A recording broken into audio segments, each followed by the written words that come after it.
Hey. Hopefully you can hear me. Let's see. Oop. Yeah, see that's playing right now. I need to get chat on this window. I forgot to do that. Web.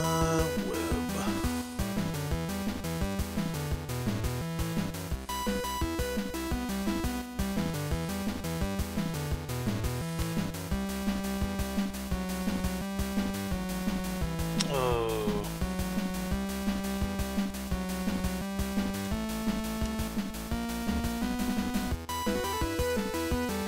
That's about right. Cool.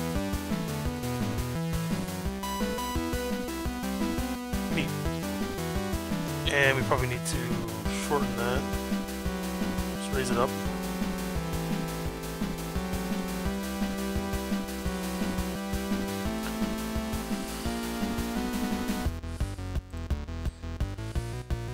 Alright, I'm going to start this thing off. Yeah, you should be able to buy, or I guess acquire, the Rikki and Vicki soundtrack for free, because it's pay what you want. If you've already gotten the discography, or even if you haven't gotten the discography. So, yeah, if it's not going with the discography right now, I don't know why. We'll find out, I guess, later on. I need to get a Nintendo controller, because nothing beats playing an Atari game with an NES controller. Okay. Where is Steam? Set up the input, auto, meet.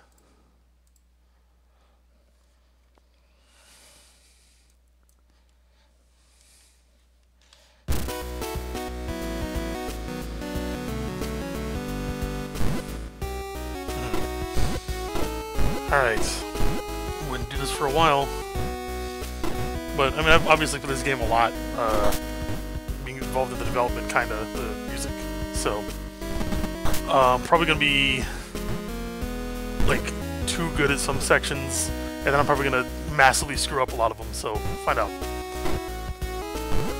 Let's see. I'm going to be able to see the chat. Use the chat. Okay. Picture of the purple dragon Spyro. Oh, right, okay, your picture on, yeah, Bandcamp. Yeah, too good. No, people are just gonna, you know, oh, this is easy, and then they'll play it and be like, this is so hard. Because I like, know the bosses real well. And I know a lot of the levels real well. Some of them I don't, because, I mean, I just didn't play it as much. I'm going to play as Vicki, because she's way cooler. Rikki's just, like, you wait long enough. Come on. Oh, no, I guess he doesn't make the face unless he's holding a box. Yeah, he just kind of looks around. When he's holding a box, he's kind of like... So I'll do Rikki, or Vicki.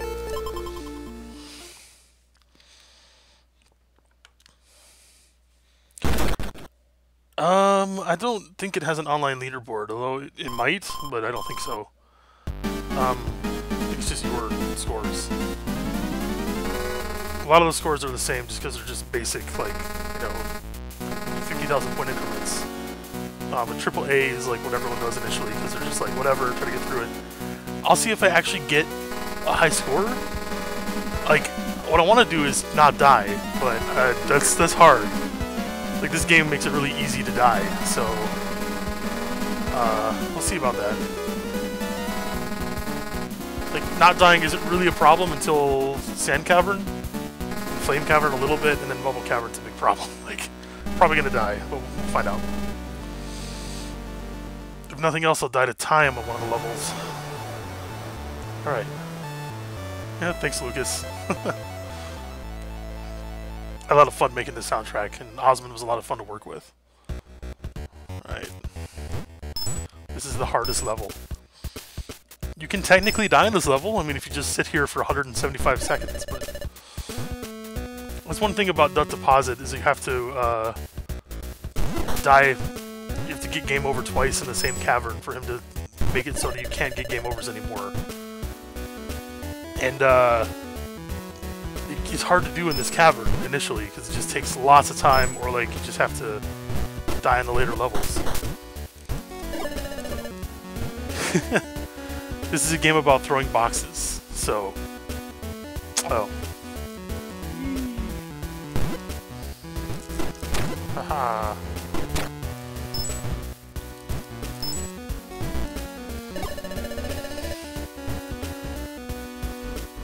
Yeah, I've got a Nintendo Switch. So difficult. Yeah, it is pretty difficult. Bump chip's impressive. Yeah, the bump chip is interesting. It's actually like a microcontroller, just like a CPU running Corto, the thing that I was playing at the beginning. So it's still software. It's just like a hardware implementation of the software player. It's kind of interesting. Absolutely OP for like a Atari 7800 era game. But nothing is being manufactured like that now, and you know, it would be infeasible to actually have a real chip on the cart because it would just cost so much money. And, like, the Pokey is incredibly like rare now. Like thousands of them were melted down for gold apparently by some guy who had like a whole bunch of them for some company. So let's see when you get a chance to go on. Oh yeah.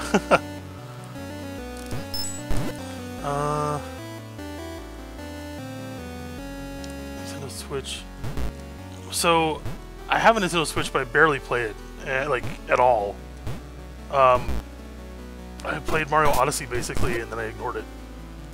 So I'll probably play Metroid Prime 4 when it comes out. Like, that's my only real game I'm looking forward to. Yeah, it's Family Tracker, kinda. I'm gonna actually make a video about how I compose this music, because it's a lot more weird than most of the stuff I've done. With Family Tracker, normally, I just kind of make the music and I'm done. And then the person sticks the MP3s or whatever in their game. Like, with this, the music is actually sequenced in the game. And it uses its own proprietary format for Bupchip. It's like SAS, like this assembly language music stuff, which isn't very intuitive. Like, it's a separate text file for every single channel. And it's like MML or MCK, but it's even more unintuitive than that. So I basically made a Family Tracker converter that converts over, and there's a whole bunch of different little tools I made in C#. So detailed that out more. Oh, I gotta pay attention, I guess. Not really yet. Funny, for like any seasoned like platformer person, this boss is just like 1 out of 10 difficulty, unless you're just not paying attention. Every playthrough I've seen of this so far, people have just beaten this boss. Like, they die once or twice. Like, most people die here, where he drops the box, they pick it up and stand there, and he falls right on top of them. After that, most people don't die.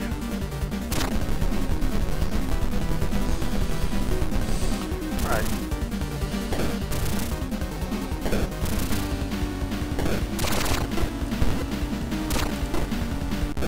Yeah. Hey, Nertix Chiptunes. I'm kind of like reading up the chat now because I wasn't looking. Let's see about Pokey. Yeah, the tools are freely available. Yeah. Sunset Advance. Yeah, the bowl. It's kind of like the mole is kind of like Quinn because he's on the little jackhammer thing. Yeah, the Bupchip. So yeah, I'll probably release my tools at some point. They're really weird right now. It's like the N163 on steroids, actually, because that's what I used in Family Tracker. It's the sound channel on the NES, DPCM, which are sort of like emulated in the Bupchip, or Boop Chip, I don't know. And then the last 8 channels are just N163, and this is why most of my tracks are 10 channels, because it's just what Family Tracker can play. The last like 4 major tracks are like 16 channels, and I had to do multiple Family Tracker instances and like weird workaround hacks that would be able to use all 16 channels. So it's not ideal. Stereo is handled with a command that Family Tracker ignores for the N163. So it's like a whole bunch of undocumented stuff that I basically made up. Pitch isn't a thing, vibrato isn't a thing. Vibrato is only handled through note offs. Like, it's basically, once the note is off, I do a fixed vibrato. There's no arpeggios. Like, any arpeggios you hear in the soundtrack are me scrolling it really fast and just playing the notes out, which is pretty inefficient space-wise, but not really, because I'd made an optimizer that loops everything. We've met before, but I'm going to say no. For the playthrough, you know.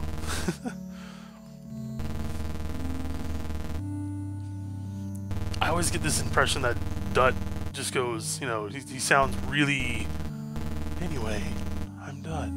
It's like that. Just, he's like spaced out constantly until he asks you for those credits. He's like, I want your score.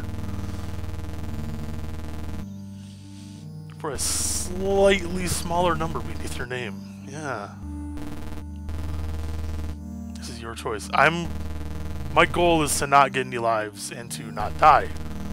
But I don't actually think that's gonna happen. I'd only get 1 life anyway right now because I'm doing too well. Because if you do poorly, he reduces the prices. I've seen everyone else, like, these are 5,000 points basically, so. The better you do, the more expensive this is. Yeah, it's a little painful, but I basically built the tool as I was going, and I added stuff as I went. And this was a problem for the trailers because they changed tempo, and that wasn't a part of my tool. And it took a single line of code to enable that. And I was like, ugh, because I manually changed tempo in previous tracks. Like, there's one track toward the end, like the I Never Lose track. If you listen to the soundtrack, it changes tempo. And the reason why that was so annoying was that Family Tracker didn't actually change tempo there. I just spaced out the notes differently with a bunch of commands. And I could have just fixed my tool and, like, not had a single problem with that. But I was like, nah, I won't need tempo changes. And then the trailer music hit, and that changed twice. And for huge amounts of the song, it would have been impossible to do it manually. Yeah, this game is incredible for the 7800. Like, every other 7800 game I see is these blocky, like, too wide pixels. And they just don't look that good to me. And also, they tend to be, like, not super well designed graphically. Just really small sprites, even if there's a lot of them, like Centipede, or, like, really arcadey. Like, they're just single screen, stuff happens on the screen and it's done. And this one just actually looks like a basically NES game. Like, design-wise, the animations are really nice. I had to be a dick and kill that bug.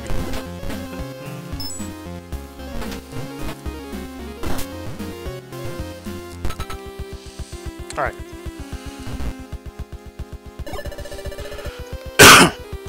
Probably should mute if I cough. Goodness.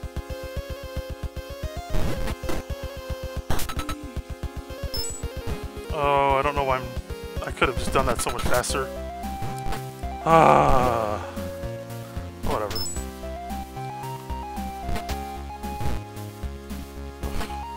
There it is. Man, I'm not doing well here. Come on. There.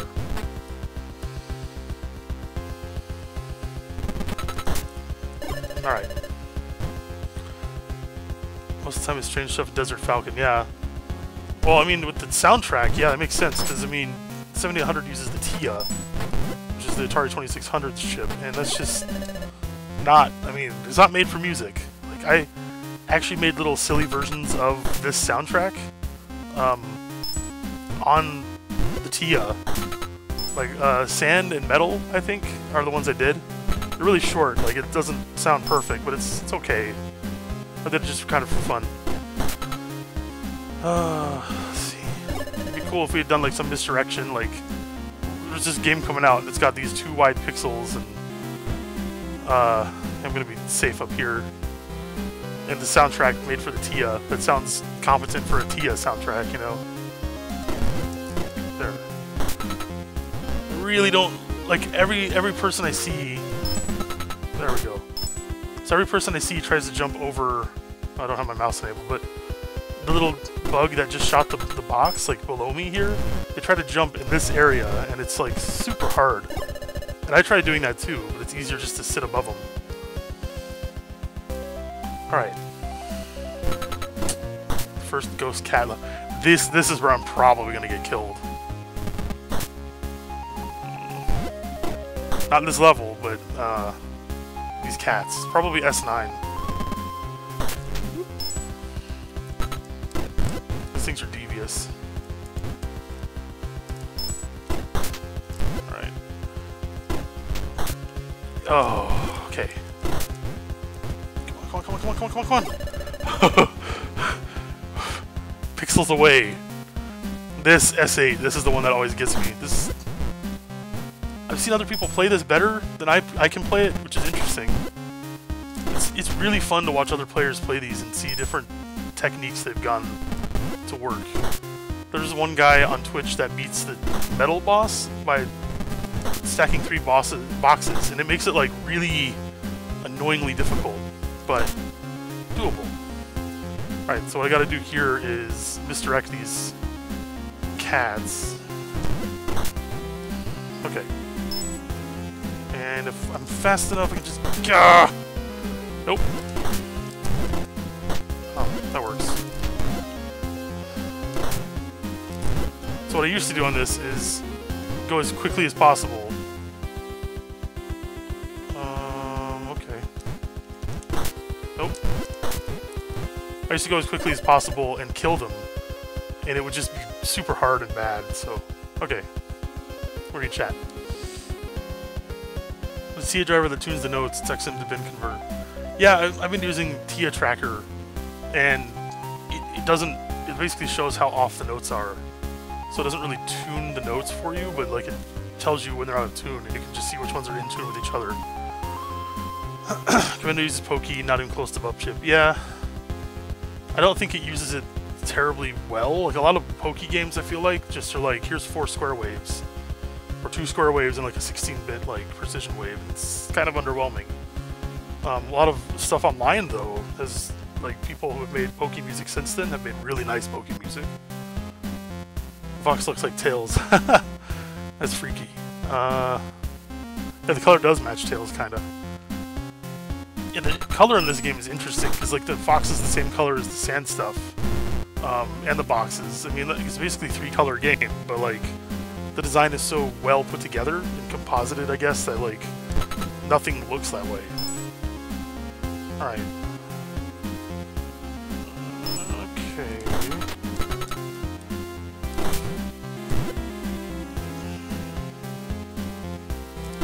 Oh. Damn it. Oh well. There goes my not dying run.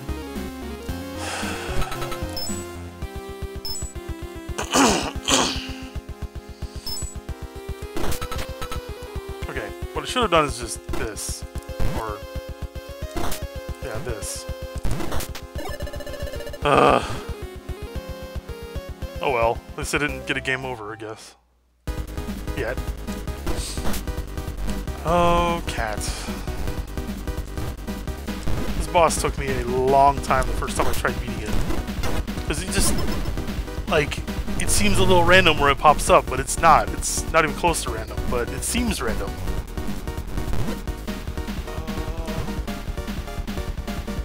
Okay. Yeah, that was bad. I've actually never seen it do that pattern before.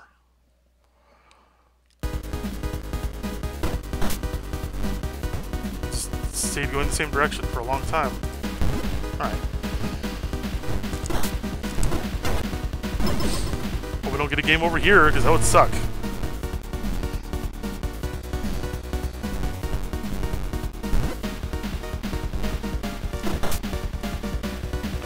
Ah, too late. Couldn't even hit him there either. Okay.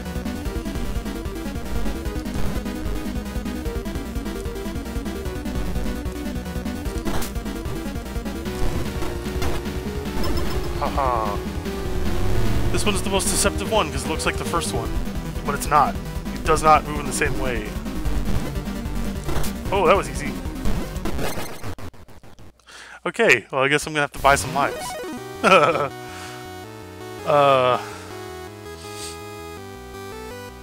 Yeah, the game does use the 7800 limitation as well. Feels like Chip and Dale. Yeah, because 2-player you play at the same time and you can kill each other, because that's how Chip and Dale was.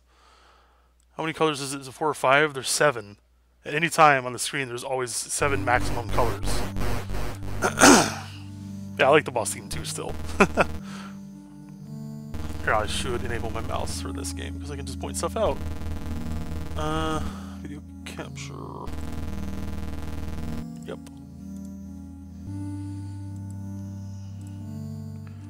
Still can't see my mouse. Oh yeah, you can. There you go. How many credits do I want? Probably 2. 3. Ooh, he lowered his price. He's like, you're not doing as well. 3.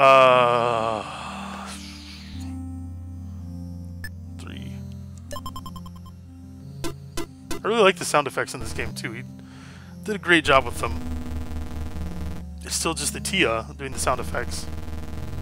So it's interesting that they sound unique. I love that there too, where he says, perhaps you'll find, create a safe passage. Because yeah, you have to create it. Alright, it's a mouse. This would bother me immensely if this just stayed on the screen forever. Like, hey guys, I'm streaming with my mouse just sitting over here. Alright, so the colors. Red is here.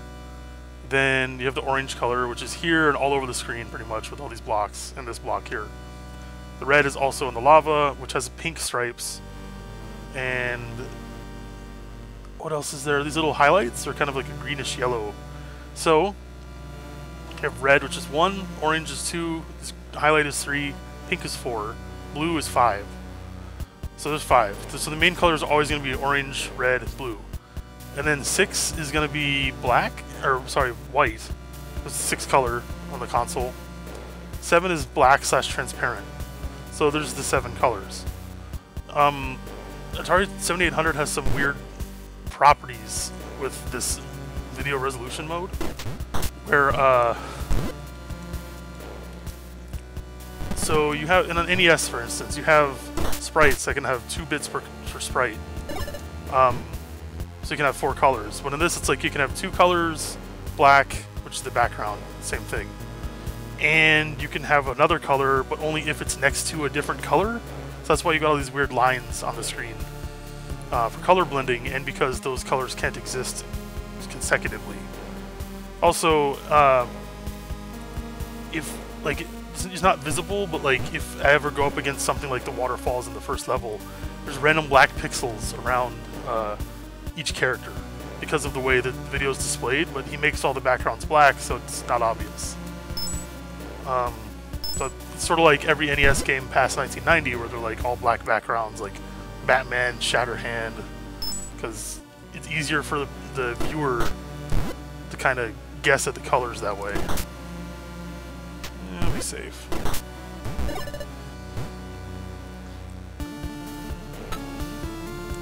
Yeah, so there's, if you're going by colors, if you're not counting black and white, there's just 5 colors.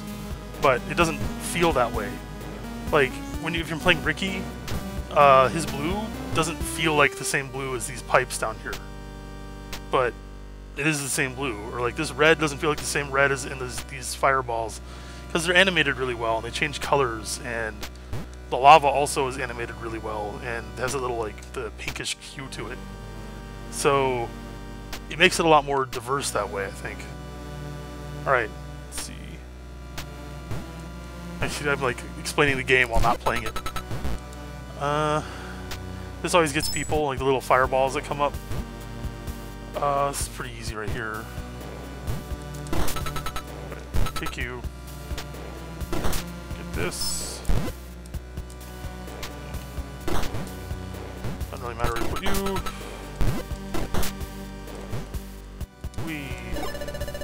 Love that she's like, oh god.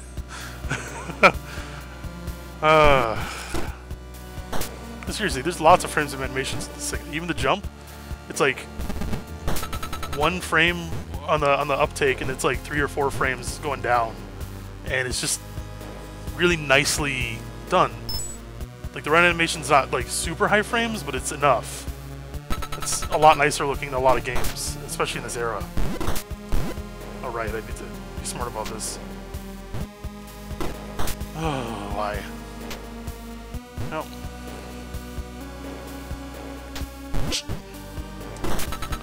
Okay. Still playing this relatively safe because I don't have infinite lives.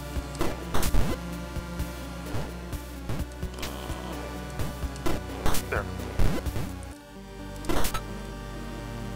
Give me this. For fireball. Even the fireballs have a turnaround animation. You see that? They can, like, in 3D, they go like this. That is nice. It's like 4 full frames of animation.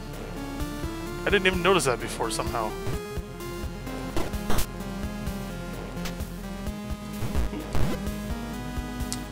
Alright. Walk over gaps.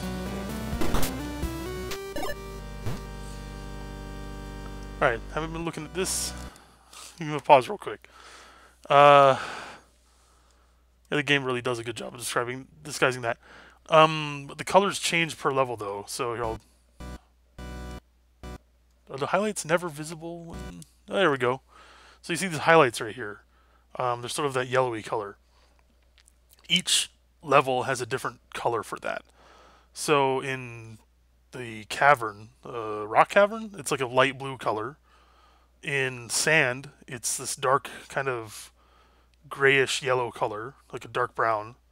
This one is this greenish like yellow color, like yellow highlights.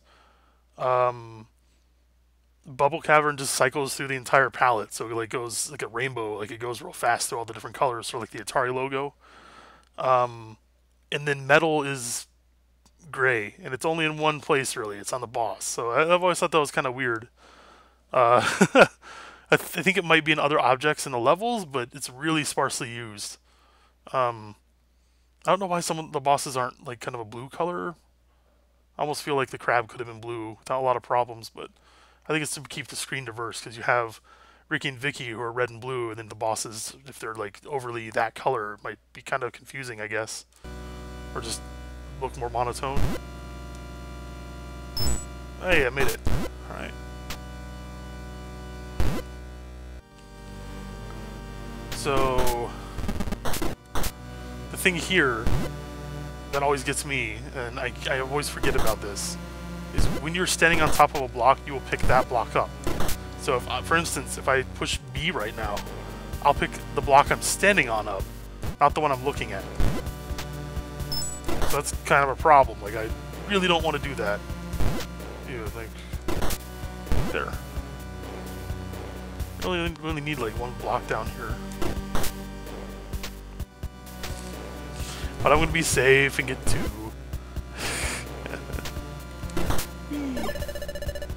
As long as it's the last key, you don't have to care.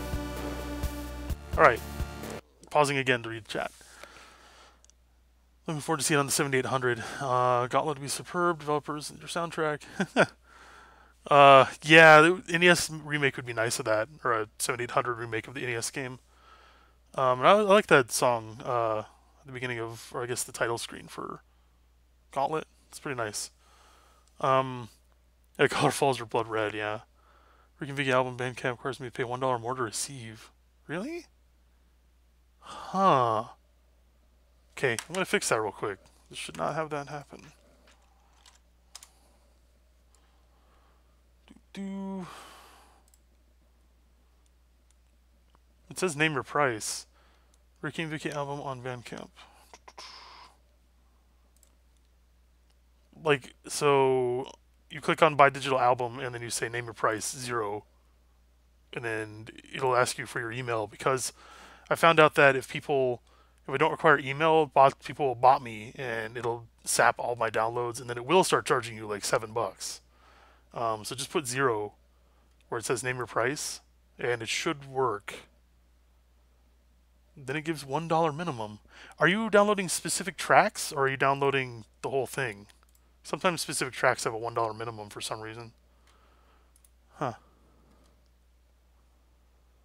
Want to add it to your Bandcamp account. Oh. Oh, that's interesting. So if you buy, okay. If you buy it and you want to add it to your account, it forces you to buy it. That's, I remember having that problem with an album that I didn't pay for. I think you can add it to your wish list to force it to be on the page, but like, yeah, you'd have to buy it for $1. I don't know if there's a way around that. Like, I don't know if I can even add it to the collection retroactively, like, because you already bought it. I don't know. Let me go back to the game real quick. I'll look into that later. Yeah, pay $1 to for each track. It's a Bandcamp limitation, I think. Like, it doesn't let you add free albums. Like, I had an album that someone made that was actually free. Like, it's just free, and it's like you can't add this to your collection. So I had to use the wish list thing, or to like force it in there, like not in the collection really, but on the same page, so I could download it to my phone directly. So this game is Rikki and Vicki. It's for, well, right now it's for Windows and PC, Steam, but it's for the Atari 7800, and this is actually just like an emulator running the Atari 7800 game. So, all right. Oh, I almost died to that. That's not good. All right, here you go, buddy.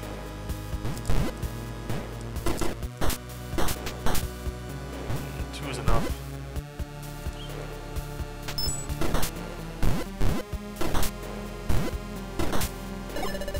So if you read the manual, I guess, for this game, you'll learn that pickies really don't like their jobs. These enemies right here.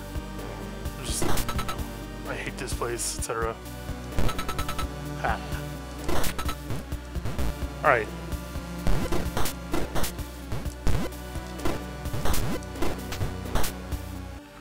This is another level where it's really easy to die. So you can see that key on top of the boxes, how it doesn't have an outline, it's just transparent. So that's part of the magic, I guess, is that like this guy down here doesn't have outlines where the black lines were, they're just transparent. But there's some odd pixels sticking out on his tail. It doesn't really look that bad though, because it kind of looks like cartoon character outlines, but like really random. Alright. I was actually trying to glitch this earlier because another glitch we found that crashes the game, so. But this guy doesn't glitch out. Just puts the boxes somewhere and then gets stuck, which isn't really the same as glitching out. I mean, it's just like if you mess him up, he messes up, but it doesn't crash the game.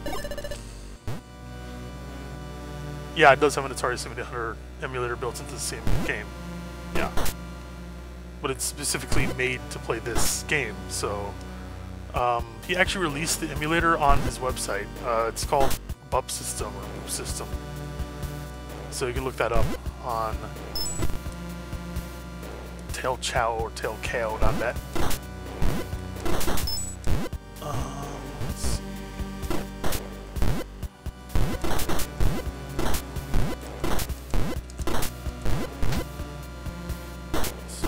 No, whatever. Game about some fox trouble, kind of seeing a couple trying to save their kids from a dragon thing. Yeah, it's pretty accurate.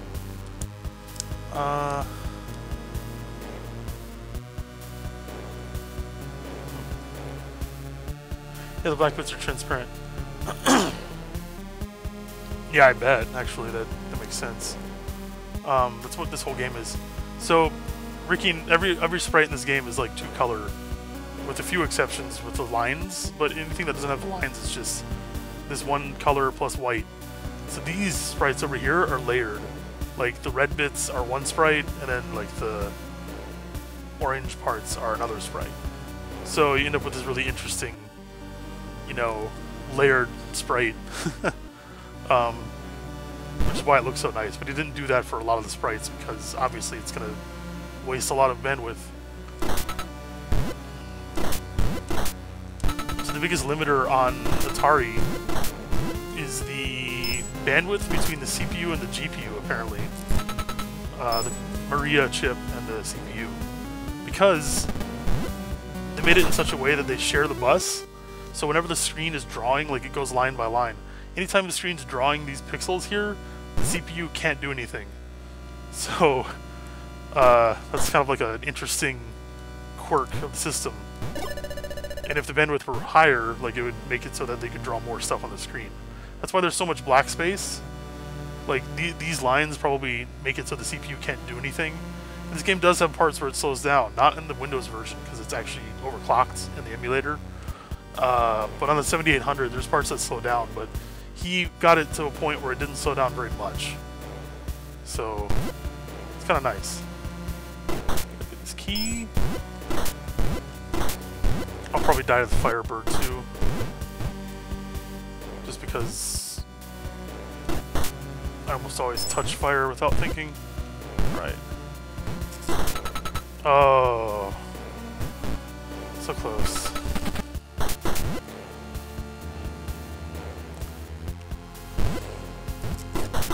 Got it. Alright. Alright, Firebird time. Whatever his name is. Jeez. It's so easy to die during this part.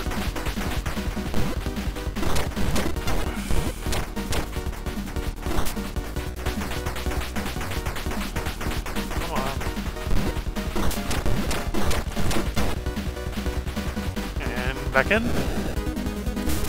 Oh. That will kill you.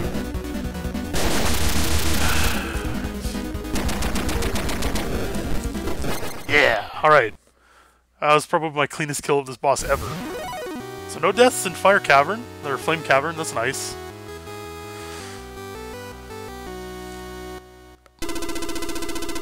So yeah, black is transparent, but because of the 7800's weirdness, if the pixels are next to each other, they're black, but if they're not, they're transparent. So if you have any other background, you get weird problems with that. Okay, it's done. Alright. Languages, yeah. Yeah. I like that boss theme a lot still. Price is 50,000, yeah, because I didn't die. How many credits do you want? I hope the risk is worth it.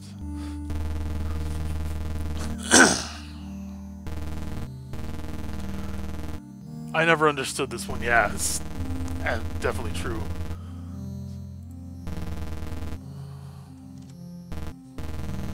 I'll let you go. So this is the one that has a lot more color, kinda, to it, just because it has all the different bubbles that are cycling through colors. So, and so do the fish, I guess. So yeah, it's like easily the most colorful stages, but like not a huge amount of it. So I was playing around with filters in this game on video because I was like, maybe I want to do some kind of color blending to simulate a CRT, and I came up with let's see, window capture filter. So basically, well, I guess I can't really do it very well. Scaling, because usually I'd have the game at 1x scale, and then I would change the scale. So yeah, lens coast resolution would be something like, what is this resolution? 1:1. That's not too bad. It's not working.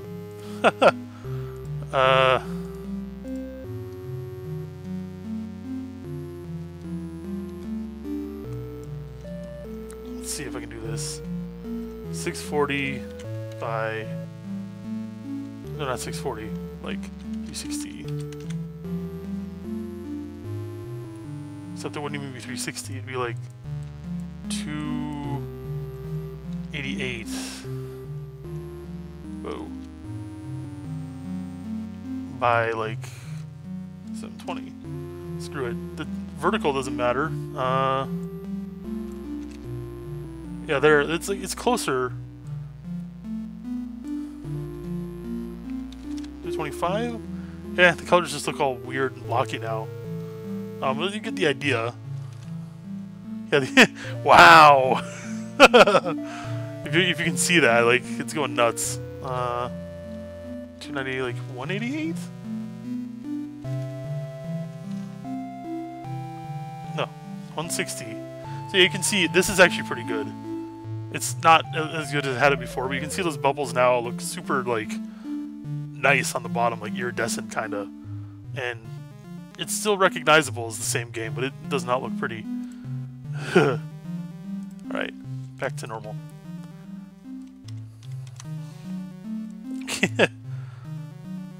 Time's running out. Oh no, yeah. Oh, 24 seconds! What have I done? Alright. Should have paused it. Then it went in the color cycle, I guess, so... You can see it goes green, yellow, kind of brown to like purple to blue. So, kind of neat. Alright.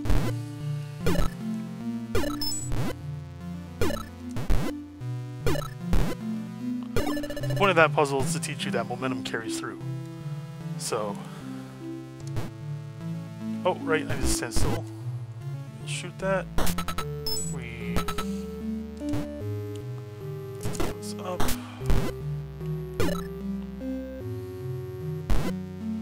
Probably should have gone for the other key first. Just to save the 1 second, yeah.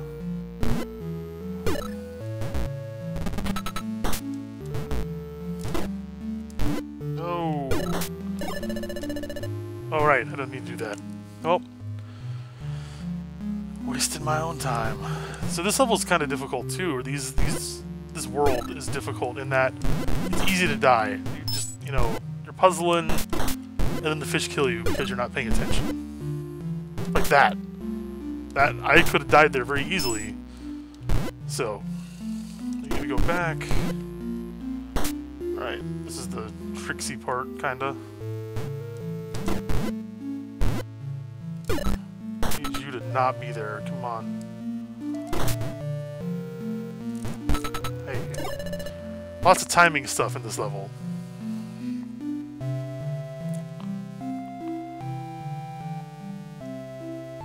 Yeah, I wouldn't want to actually do this video because it makes all the lines show up. And composite, it color blends pretty nicely apparently, so... And there's also, it creates additional colors in the metal.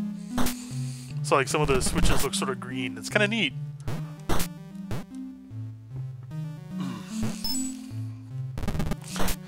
Burping up spaghetti. Alright, so I know how you're supposed to do this. You're supposed to basically feed this fish that, do this, and pop right over on top of that bubble. On top of this thing and walk over there. Oh, I'm an idiot. See, this is the problem with this world, is that it's super easy just to be an idiot. I could also just, you know... I'm gonna stop trying to do stupid stuff. Okay. Gotcha. Nope.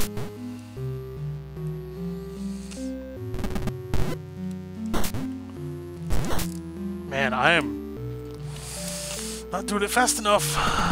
Alright. There. So you can just like hop up walls kinda, but it takes a lot of effort. So this is... Oh, that was too close. Come on.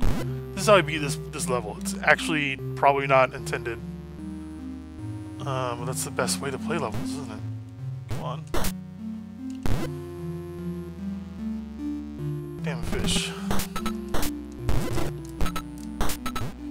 It's one thing I kind of don't like about this design, this game. So I want to throw a box up and I'm standing next to another box, it just places it on top. It would be really nice if it just threw it up, but I get why it does that.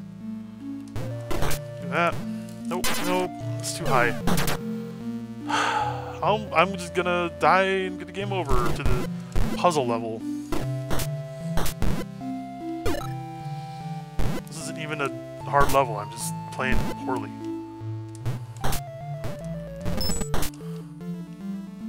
Alright, take that. And that.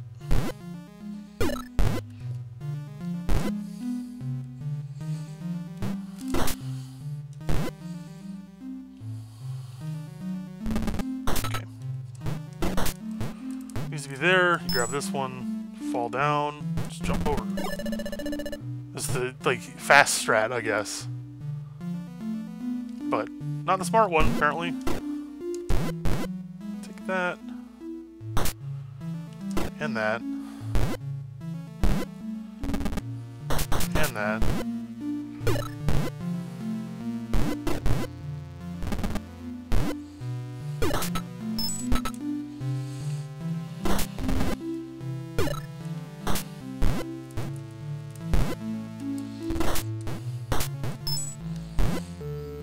And just wait.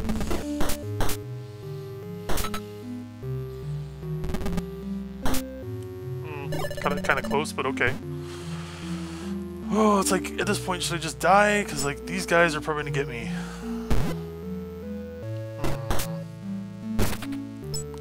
It's pretty easy to die to this. Alright. Yeah, first time I saw this, I thought, can I just get stuck here? Like, that's not good. You can't get stuck there, because you just keep doing this forever.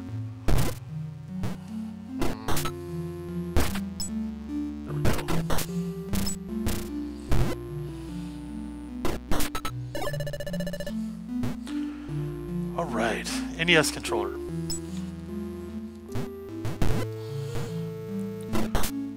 So the game console that had a good controller. I would never want to use an Atari 7800 controller to play this. Like, your hand just has to, like, be around. It's like this. You're doing this to play the game. It's... I don't know what they were thinking. Like, I can't imagine that being nice to hold. Atari 2600 is a lot nicer.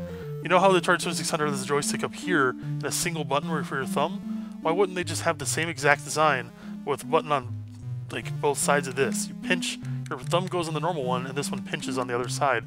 This is a lot more playable to me than this, where you're, like, holding the controller and pushing the sides. Like, I can't imagine who tested that and said, yeah, this is good. That's why they released this kind of controller in Europe. For the Atari 7800, okay. So I need to do this. Do this.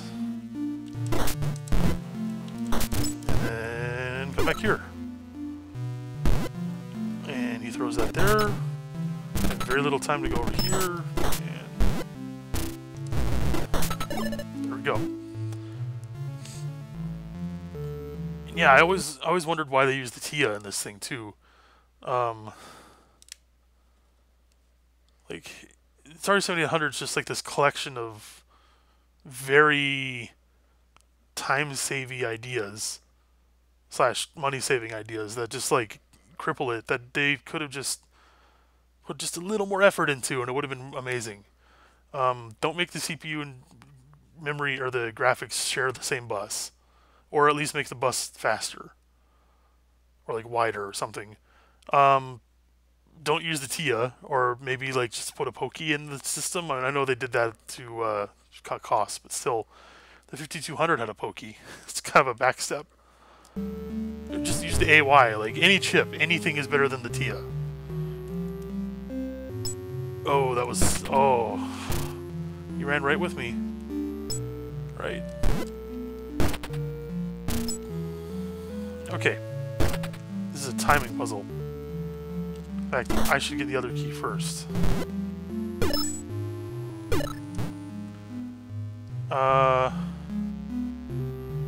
He needs to spit the box in that direction. So... Did I do it in time? Yes! Okay. Yeah, I know it was used for 2600 compatibility, but I don't know why they wouldn't just include another chip with it. TIA as the only chip is the problem. You take me here. It's like how the PS3 has a PS2 or PS1 like emulator inside, where the PS2 had a PS1 inside of it, basically. And it's not like they just took the sound hardware from that and said, okay, you know, this is the only thing that can do the sound. Or, yeah, or like how, it's like if the Super Nintendo it kind of did have NES compatibility, right? So it's like if they did that and just had the NES's sound chip in a Super Nintendo. Like, that would have been pretty unacceptable. Alright.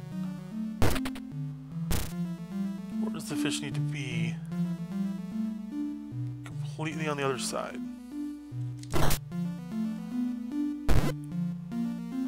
I'm on the wrong side.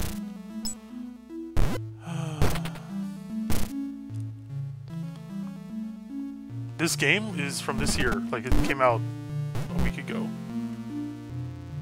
A week and 3 days.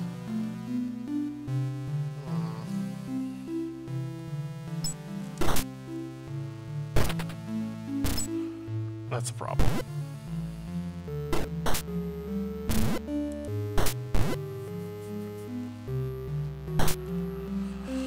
No one likes you, Box Bup.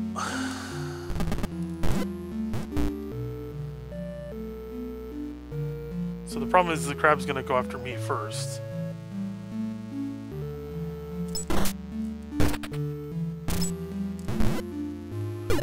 Oh, this might be too far over. Yeah.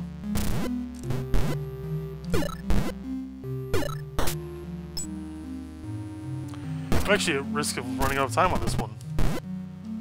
Okay.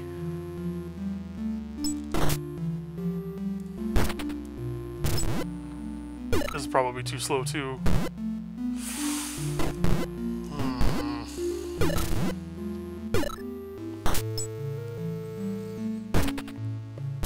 I need to do it when it's swimming left.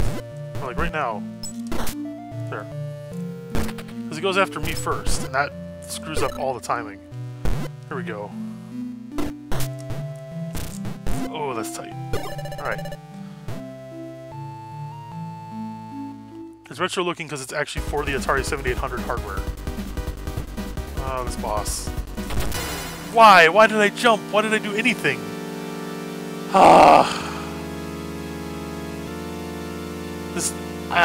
This is the worst, like, case of screen wraparound boss. Because every time I think I'm jumping over something, it hits you in the face. Second. Second place. I feel horrible. I mean, it has 3 letters. Why else would I do anything else? Yeah, try again. This time I'll go faster, I hope. Stop pausing the game, doing dumb stuff.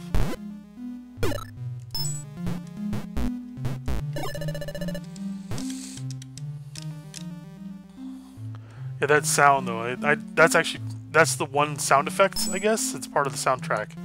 The game over sound. Right.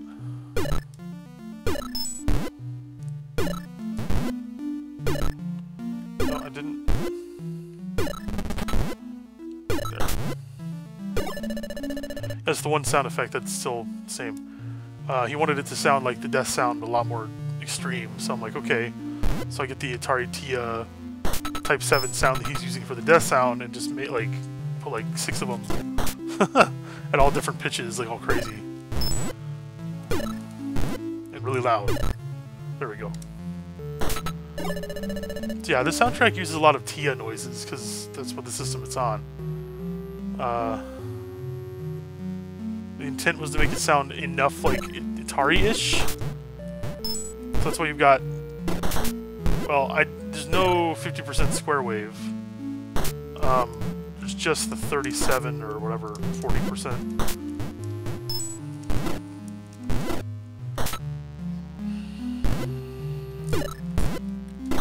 There. Look at the speedrun this. Yeah, I like the TS sounds. For the most part, I used, like for the bass, for instance, I used lots of, I should just stay here. Yeah. I used the triangle from the NES plus the Type 1 sound on the TIA. So it kind of makes a nice, like, pleasant sound. I like it more than triangle plus saw, actually. So that's kind of interesting. But this song does not use that.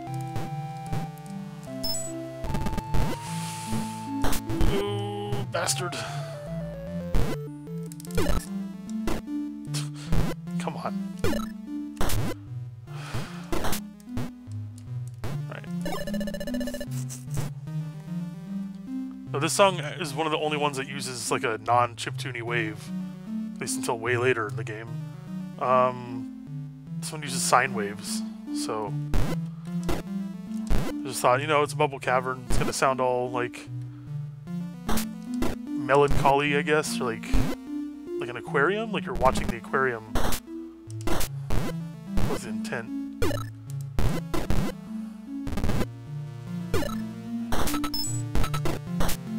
All right, give me that.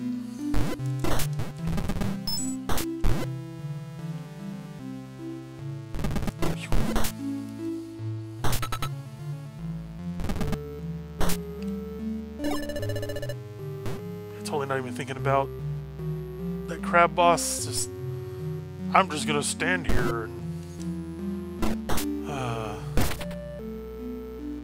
knew that was gonna happen.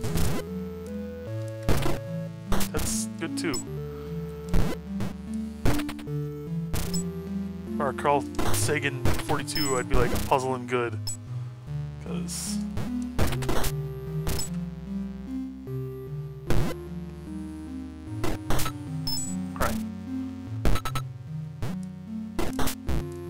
Okay, made it fast.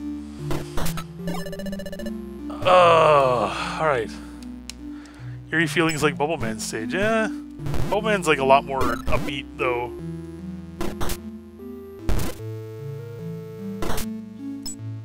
It's like got like a little guitar solo in it and stuff. Like I like that theme a lot.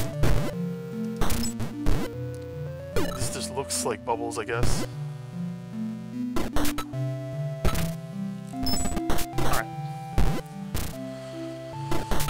This level's so weird because it looks like it's something harder than it is or something. Like it's just, you have to know what to do.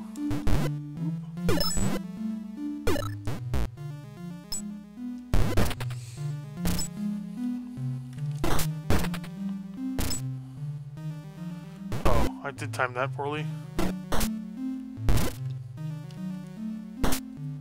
My favorite thing about Bubble Cavern is how the fish, like the box bups, the fish, how they look when they hold a box. You had to go after me, didn't you? Oh, so I like that face. It's just like, like nice and boxy shaped. It looks so happy. It's like, yeah, I got a box. It's like proud of itself. Why am I doing this? Why am I doing this?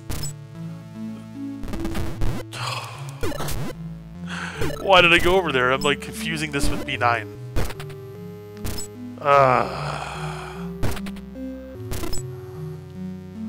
It's too slow.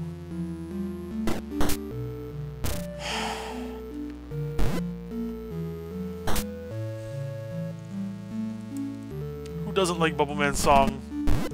Nah, no one doesn't like Bubble Man's song. Alright. Oh, barely made that.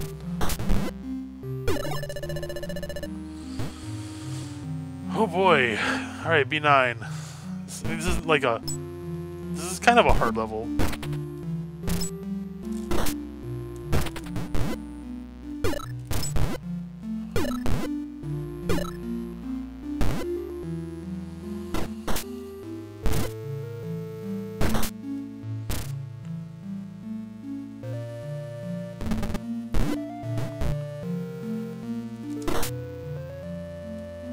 Actually went after the box? Wow. That's the hard jump right there. That's... You have to not hit that bubble, and you have to still make it to the box. Okay. Don't be stupid.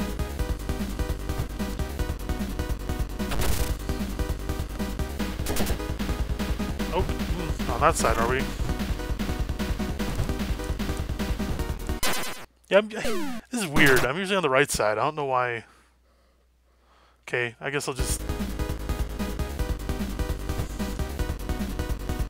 I'm like, not doing what I normally do. Alright. There we go.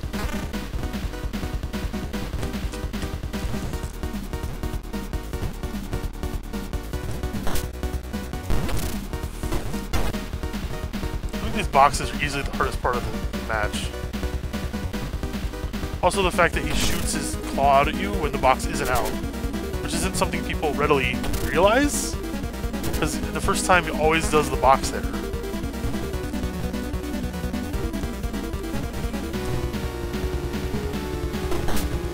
Yeah, that box can kill you easily.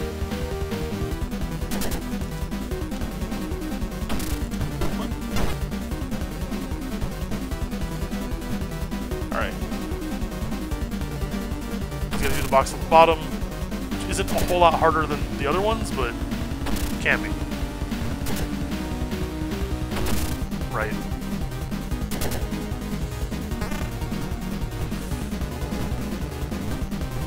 You have to kind of like just shoot with the box the whole time.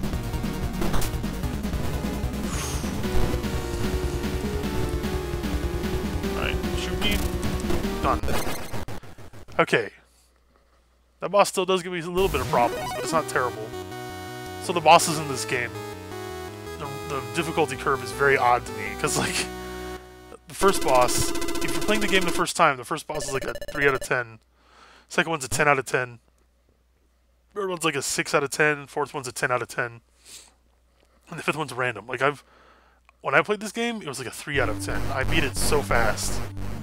But other people have had lots of problems because the boss depends on how you solve it.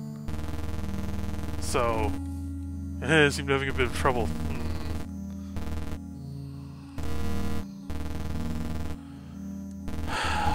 I'll take one. Because I feel like I'm going to run out of time on one of these. Giant enemy crab, yeah. A water level below a lava level. I know, it's like a magic cavern.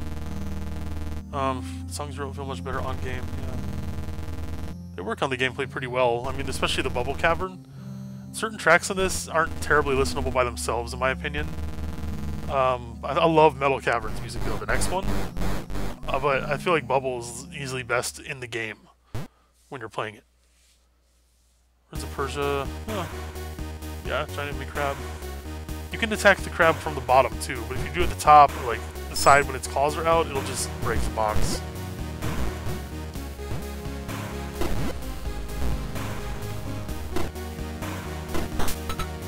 So this game does all kinds of stuff that would be really annoying for a Nintendo to do. These boxes going through the pipes is one of them. Just think about it. It's changing the graphic. So it'd be like a sprite being rendered on top of the background, making the background look different. But this is just, you know, Maria is drawing something else. Like, he doesn't care. Like, nothing is really tiles and sprites. It's just objects. So that's why you can have the large cat boss like come out of the ground that way. The NES would have major problems with that. It would be like Finger City. Okay. Oh, why? I pressed B, didn't do anything. There's two ways you can do that. You can do it the safe way, which I tried to do and failed at. This... oh. Oh... okay. I can't press B while it's in the launcher. That was my mistake. That's the thing about this game. Generally when you die, it's because you did something wrong, even if it doesn't seem like it initially. It's like the game works in certain ways, and you just have to know or figure out how they work. This thing. Alright. This is always unsafe.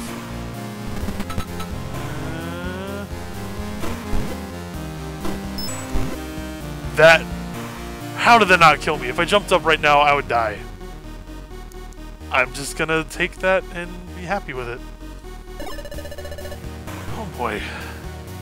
Yeah, I like this song a lot. Song rules alright. Yeah. Doesn't work out. Yeah, this one I like a lot. He uses the really abrasive T7 note, like the 7th pattern. For the second half of the song. These little sentry butts. Sentry butts. Come on. Ha! Okay.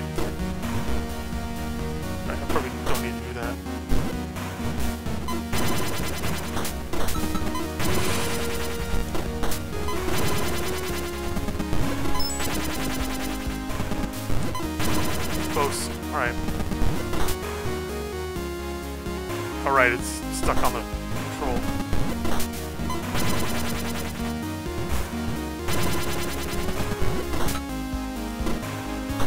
I don't need that box.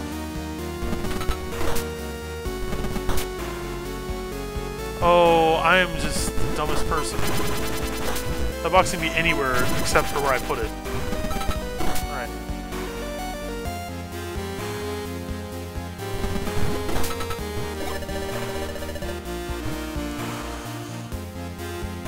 R2-D2. It's good. Fat, squat version of R2-D2, yeah.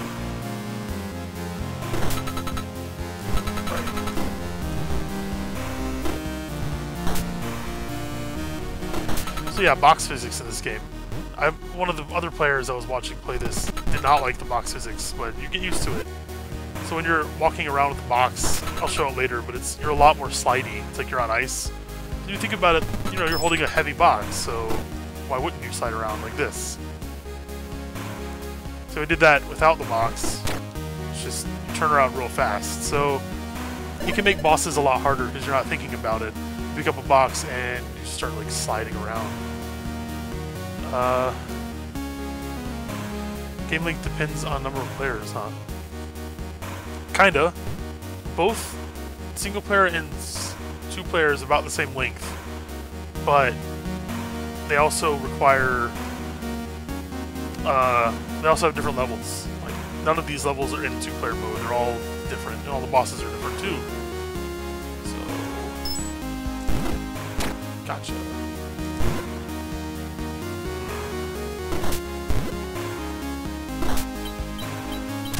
Come on, little buddy. I failed you.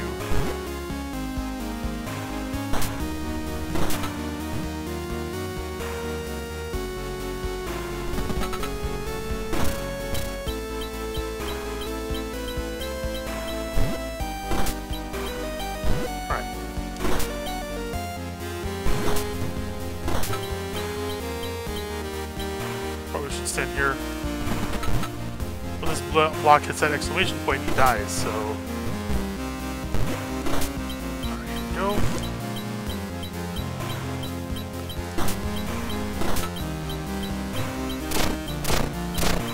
Cool.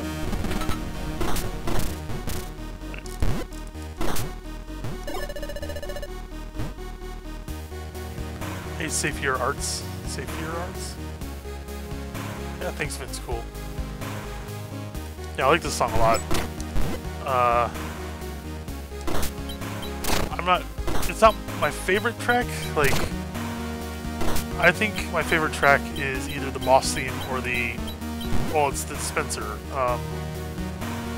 What's it called? Discomfort Dispenser. Easily my favorite track in the game.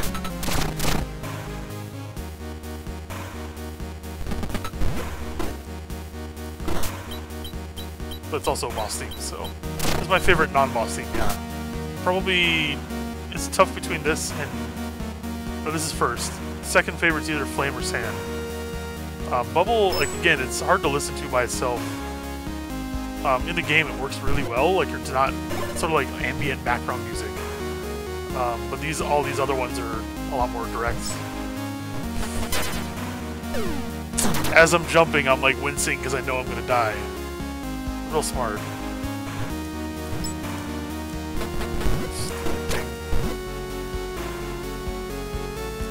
Glad I got the extra life.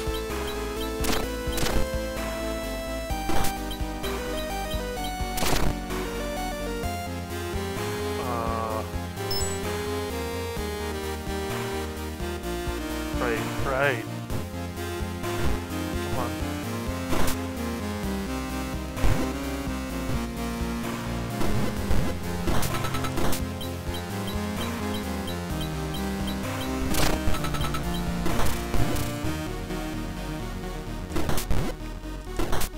Okay. Here's where I can do some scummy jumping, because, if I'm good. Nope. I think I've gotten better at doing this on the keyboard than with an actual controller, because you have a lot more fine control, I guess. That's the only thing that's easier on the keyboard. Yeah, this definitely doesn't look like a 7800 game to me. Oh yeah, I was gonna look for the alternate color in this, which should be gray. Which, yeah, there's gray here. There's one line of pixels that says, like, individual gray pixels next to white. It's about it. Like, you got the pink here, though. Like, he oftentimes has the pink there, and it's, like, flashing with the red. So it's kind of cool. Which I guess the lasers do that, too, in the little printhead thing.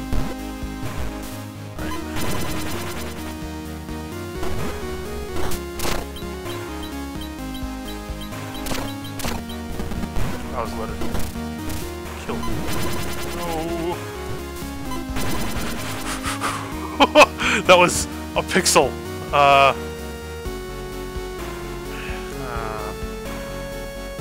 guess you need to place this block to stop him.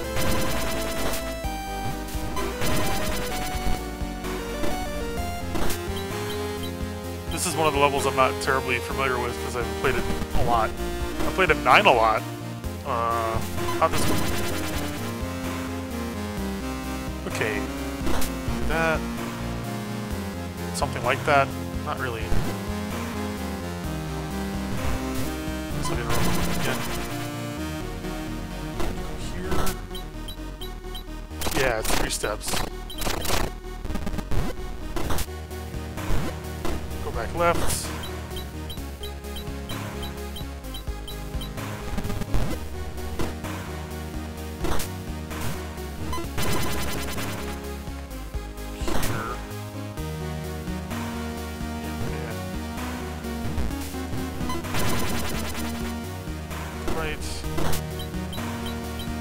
Then left.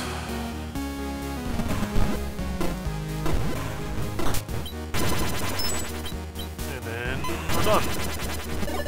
That was close. This one might actually kill me due to time. We'll find out. Oh, I just wasted a bunch of time right there. Okay. Right.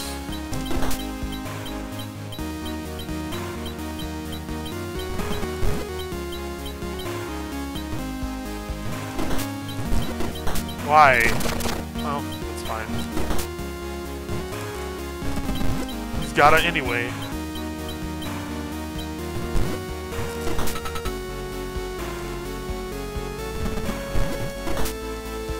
Okay. These timings kind of work out pretty well, so... I'm an idiot.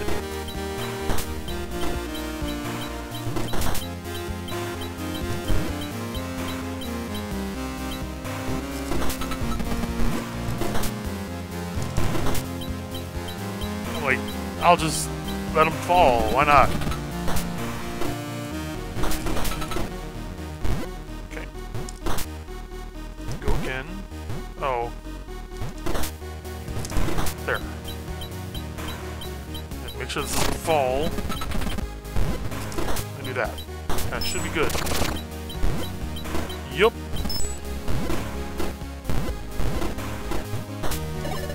There. I did one pretty efficiently. It's definitely quality art. Okay. If I die to this boss, I'll be supremely upset. It's whatever his name is, Tiff.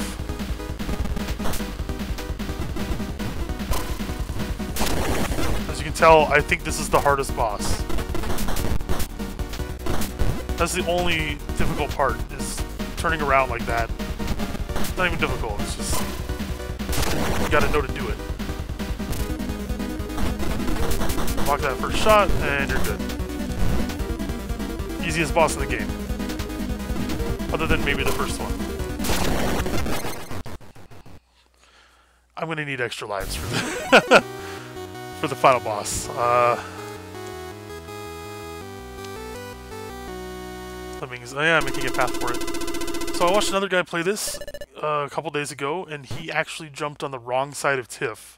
And Tiff does not care. He just keeps doing his little pattern. He just shoots in the wrong direction and everything. It's pretty funny.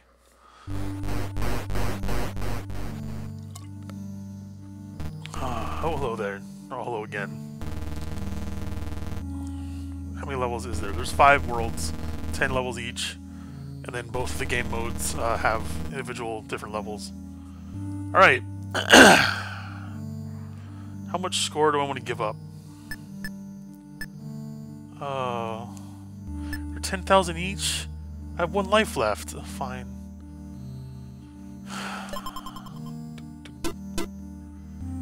Feels bad.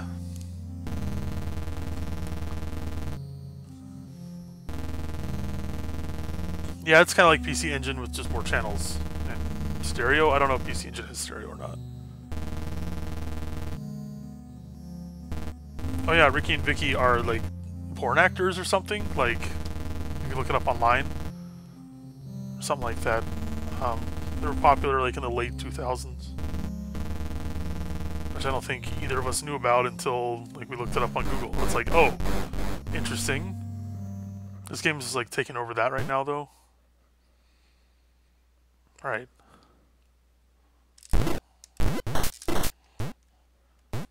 This platform used to be wider on the bottom, and you could just kind of cheese it with extra boxes, but or not using both boxes. But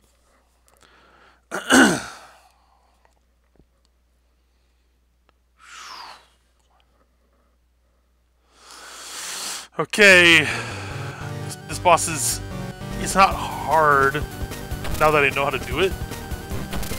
Oh, that was bad.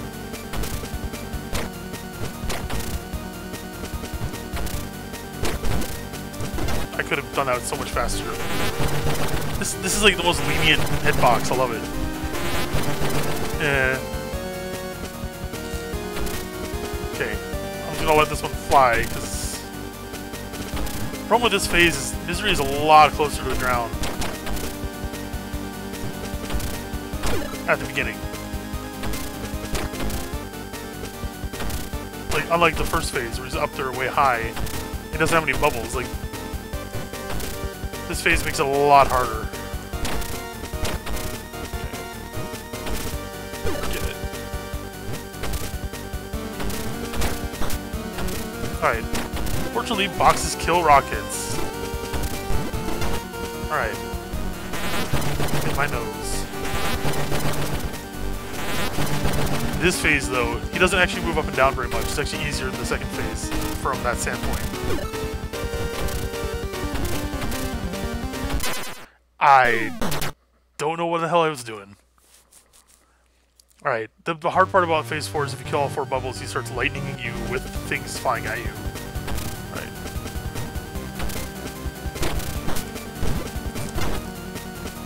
Take that. Also, the hard part is that he lightnings you to the right of himself. Okay. That was extremely dangerous and tricky, and I shouldn't have done it. Because it didn't have any benefit. Oh, nice. Timed it. Alright.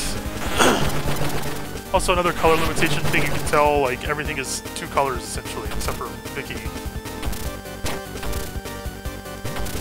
Oh! Okay, that was butt-clenchingly close.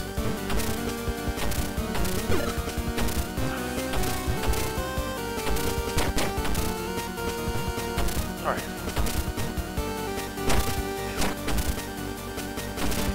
It's too far over now. Got him. Ooh! Yeah, this is the hard mode of this fight.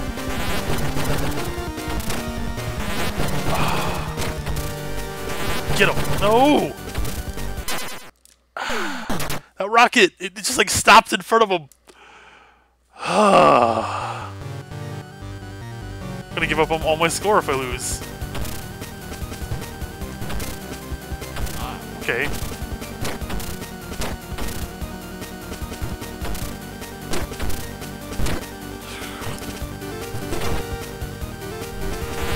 The whole point was to get a good score. Bubbles. Alright, that's never happened. It being that one first? Hey.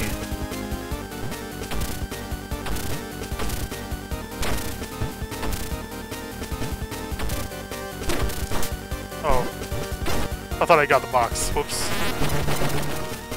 Yeah, this is a pretty desperate fight. Like, I like that.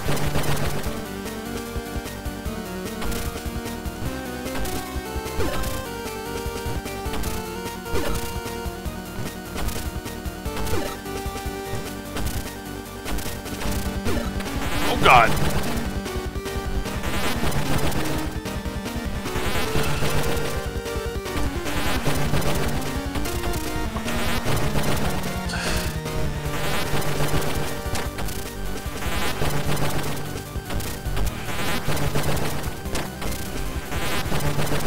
Oh god.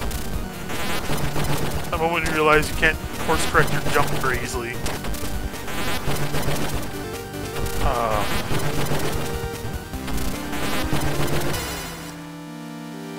Well, there goes all my score.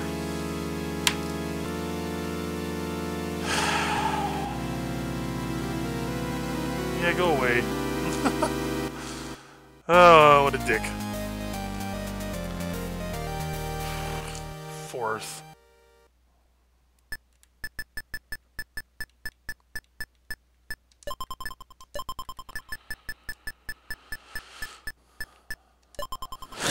No. I'll try again. Oh, grumbling noises.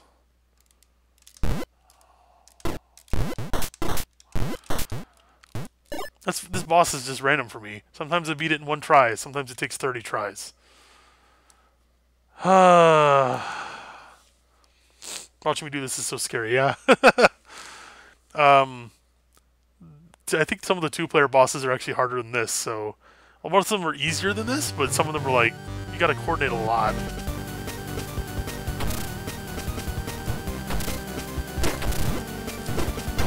I generally consider this boss to be easier than the crab boss. So the fact that it's, like I'm taking more time to beat this is kind of weird. I always think that takes shorter than it does. Alright.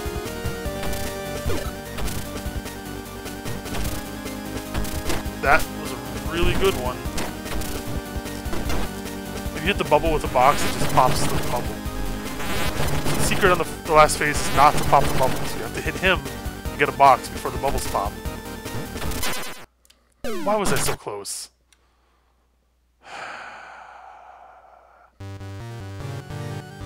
I played that wrong. This one's easy. Just wait, jump. Okay. Almost always one hit. You're done. I like the animation at the bottom. It's like destroying the ground, kind of. That was so close.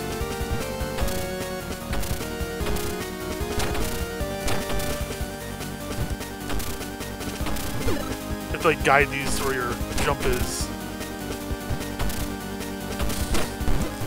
There. I think this is a super inventive boss fight. Like, I really like the mechanic of it. Also, these go way faster in the third phase, which actually makes them kind of easier to deal with. I really don't like the first two phases' slowness. That was close. Stop missing the bubbles by a tiny bit.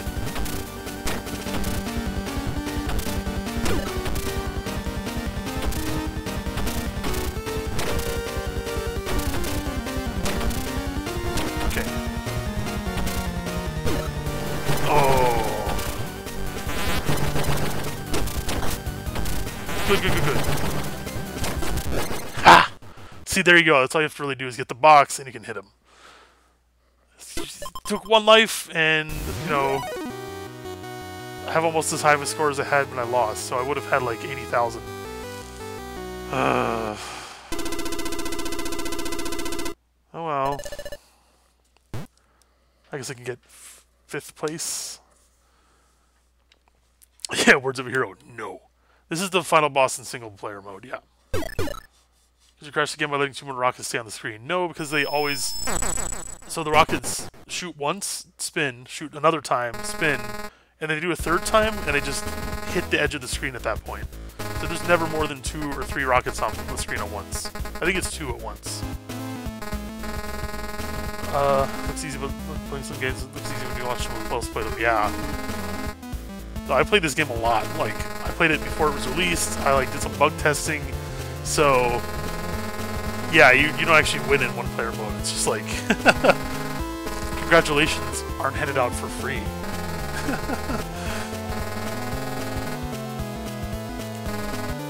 Scram! I got work to do.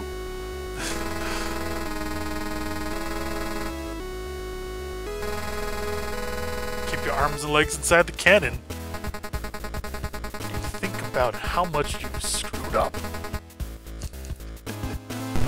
I love the text in this game. Misery is like the most fun character. Woo.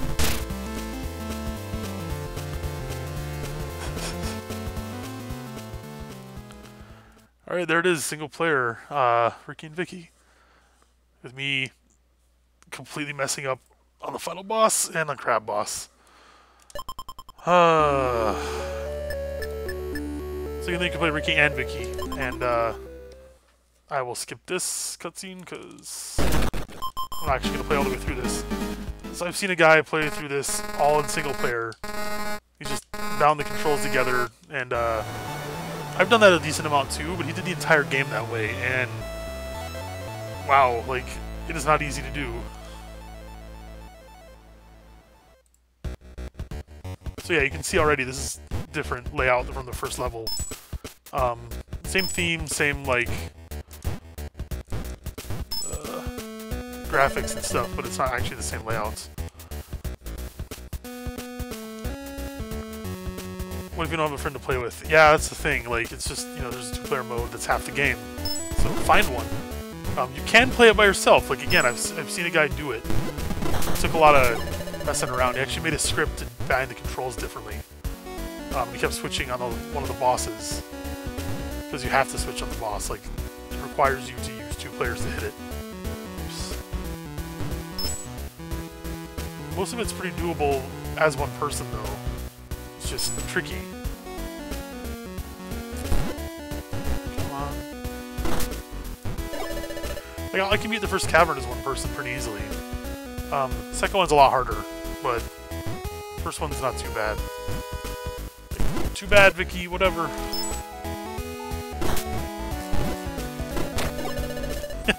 The rabbit, it's like, ah!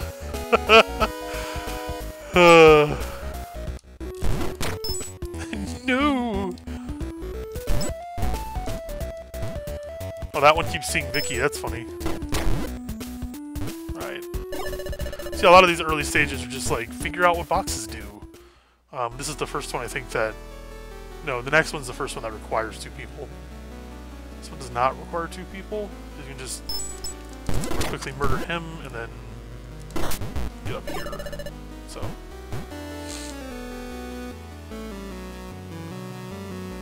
See, I think what happens with most people in this is if they try this mode out, and I've seen this with the streamers too, they get to the boss, like they do this part and they're like, oh, it's a little different, and then they get to the boss and it's like, this isn't the same boss, what? Here we go. This one's not possible as one person. At least it's not possible as single player. You can use the other controls.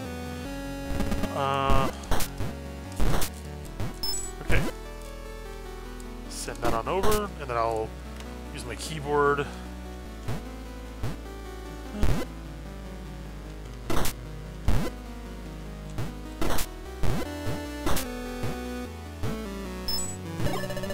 There we go.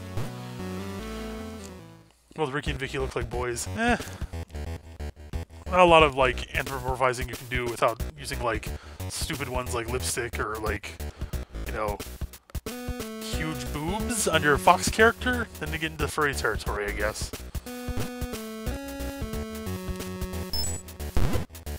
I think he did a pretty good job though. It's like she has like the slightly longer hair and looks angry as all mothers should.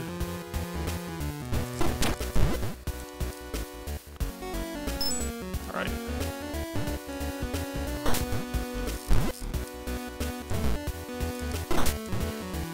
That and this. boy. Ha! No. Nope. Rikki is the boy. Even though he's extremely not confident.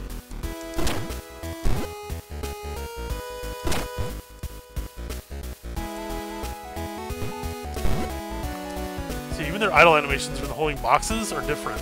So, normally Rikki just sort of looks around.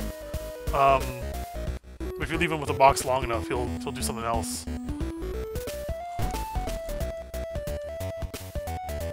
Yeah, I think they both get kind of like depressed. Yeah, he looks... Yeah, there we go. Oh. He's just like, Vicki looks even more depressed when she has a box for too long. Let's get this one.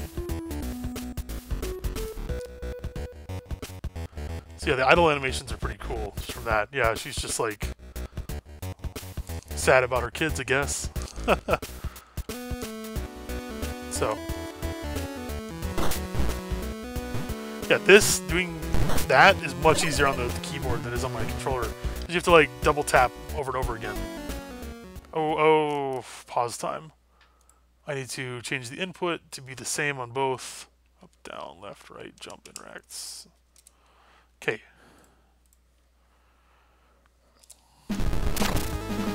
Now I'm gonna sack them, because otherwise this guy's just gonna hit my character. If either one of the players dies, they lose. So, oh wow. Different music, different boss, etc.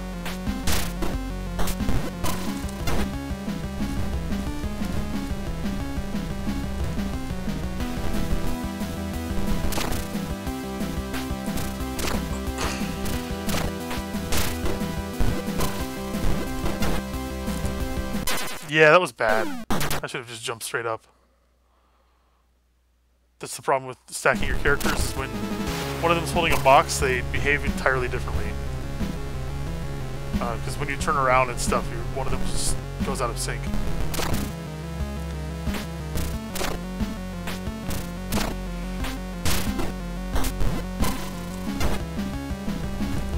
Yeah!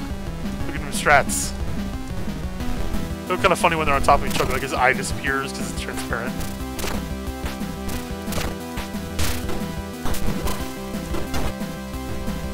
Too early. So you get the idea though, like it's different bosses and everything. I'm not gonna play all the way through multiplayer like that because it's gonna take way too long. I can show you some other stuff though, I guess. Not in the game. With like the music stuff though, I suppose, if people want to see it.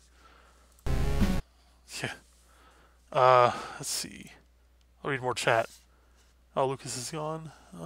Here's the point of Victor's Grill. Begin file size. It's 2 megabytes.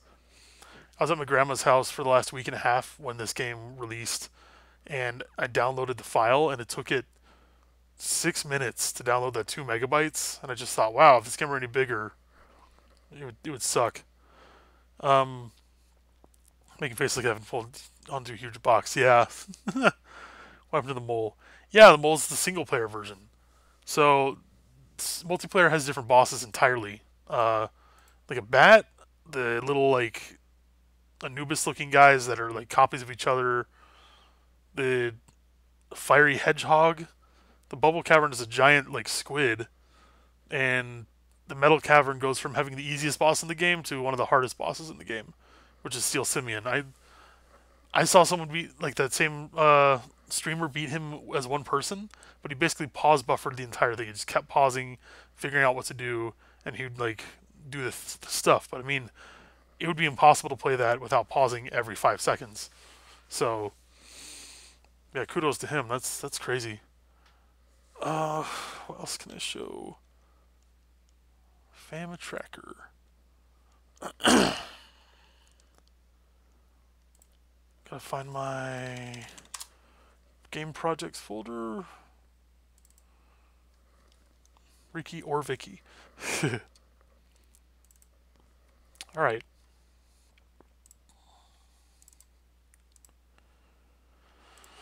Fama tracker. That looks weirdly squished. That's better. Alright, so this is the boss theme. As you can see on the left, we have 3 channels of nothing, and that's always the case. Like, the square 1, 2, and 3 just don't matter. Or square 1, 2, and triangle. So I'm going to shift over the screen. Those are just never used. So you have noise, noise, DPCM, and then the Namco 1 through 8 channels. And this reasonably sounds like the audio in the game. Until the later tracks, like I Never Lose and Eternal Misery, those later ones use like Super Nintendo quality sound like files. So this sounds nothing like it. It's really kind of hard to write for that. But in this case, it's not too bad. So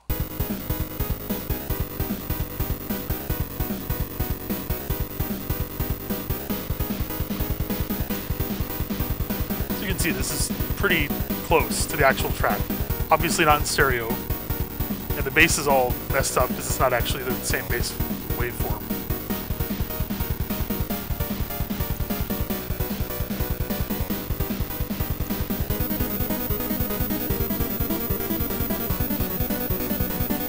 So, you get the idea.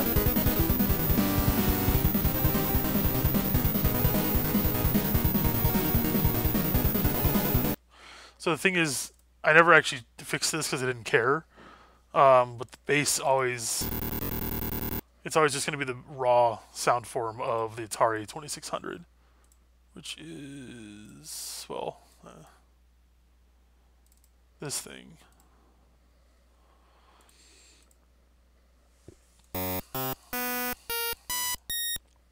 So yeah, that's them raw Atari waves. The one in the game looks more like this, with like the Atari wave drawn in like on the triangle or something. I can't really do it. It's like that, but like it's more like that kind of. So it's a weird, like, you know, it's a weird looking wave that's not easy to do in Namco 106. But I just kind of copied them. So this is going to sound all weird now. Oh no, it's not, because it's not even using the same instrument. So yeah, there's that. Some of these look kind of messed up just because of what they are. Here's metal. I have to reset this every time because this program does not keep the window name. Yeah, some of these are going to sound different because the DPCM is not the same as what I'm using.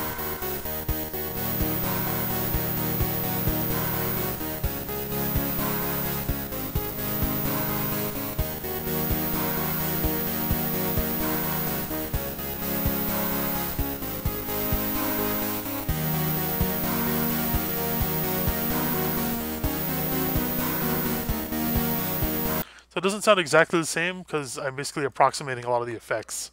These right here are note offs, and what it's doing is it's basically just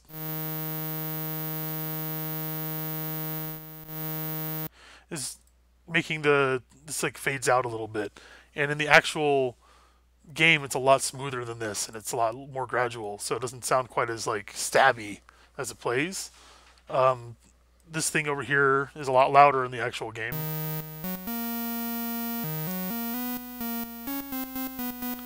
And also the Namco 106 has this like 15 kilohertz filter placed over it that makes it sound awful when you have all the channels going at once. So that also sounds a lot nicer in the actual game as a result of that.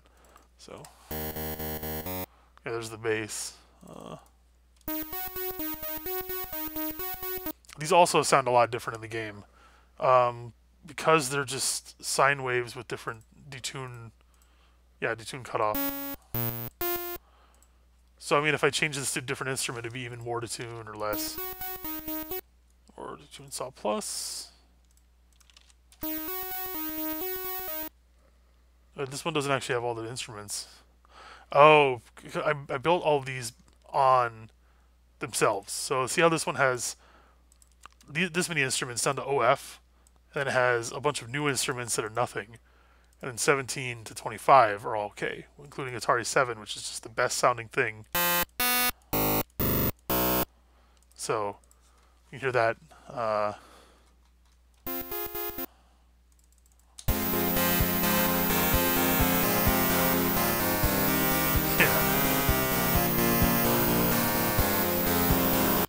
So, this thing just sounds...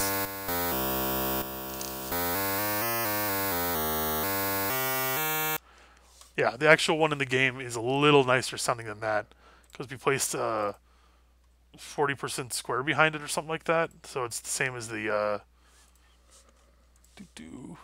Atari Wave 05. So behind the other sound you hear this, but it's really quiet, and it kind of balances it out a lot instead of just hearing... I guess I could simulate that.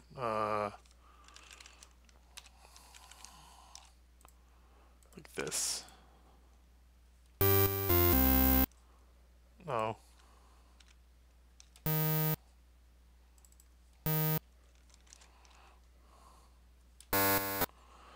Oh, I see what this is doing. So this is another problem with using N163 to approximate these sounds, is that it has a limited bank for the audio.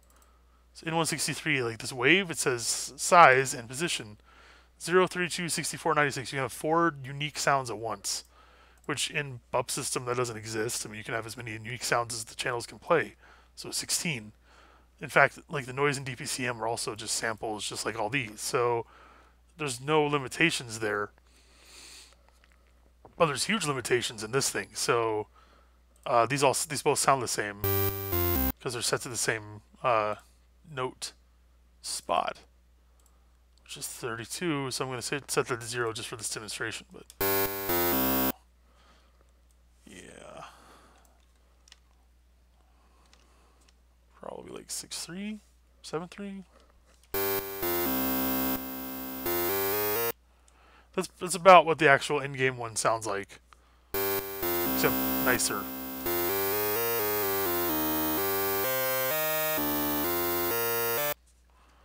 Or maybe it's like this. I think that's actually what it is. It's only 1 octave difference.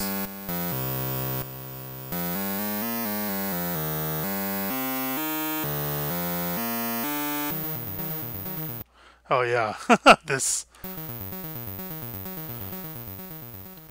I was always so, like, proud of that. That's almost invisible in the actual song. Like, I really like just, it comes in out of nowhere and just makes that loop sound nicer. So, I like metal a lot just for that last part. Yeah, for instance, Never Lose. Family Tracker. Right, Never Lose. So the actual song sounds a lot more full than this. So this one...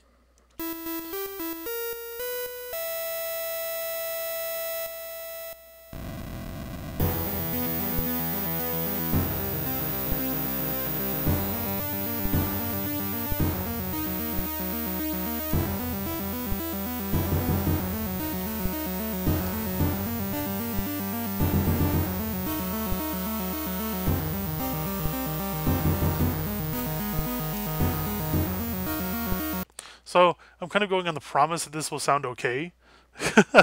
And then, you know, once I actually have it running in bub system, oh yeah, it shows up.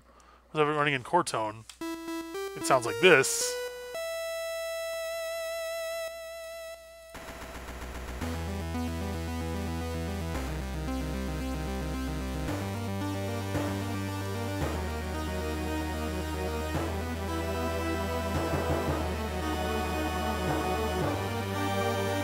So yeah, it's obviously like way more full, but the, you know, Family Tracker can't play those samples. It's, you know, gotta sort of sound a little bit like that. This is the only accurate sample, is this one. And I guess technically this one. Because the sine wave is always playing, or the sawtooth wave is always playing. So that's, I guess, one of the strings. The best though is the secondary ones that just sound like nothing.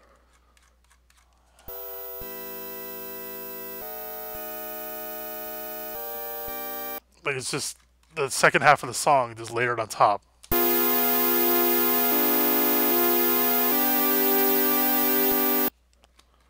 None of these loop properly either because, again, different commands. So the biggest problem with my system, and I probably should fix this because holy crap, it's a huge glaring problem, is this. So you output, my system right now, you output the text, and it combs through the entire text and just gets everything it needs to get. All the different note settings and the tempo and all that stuff.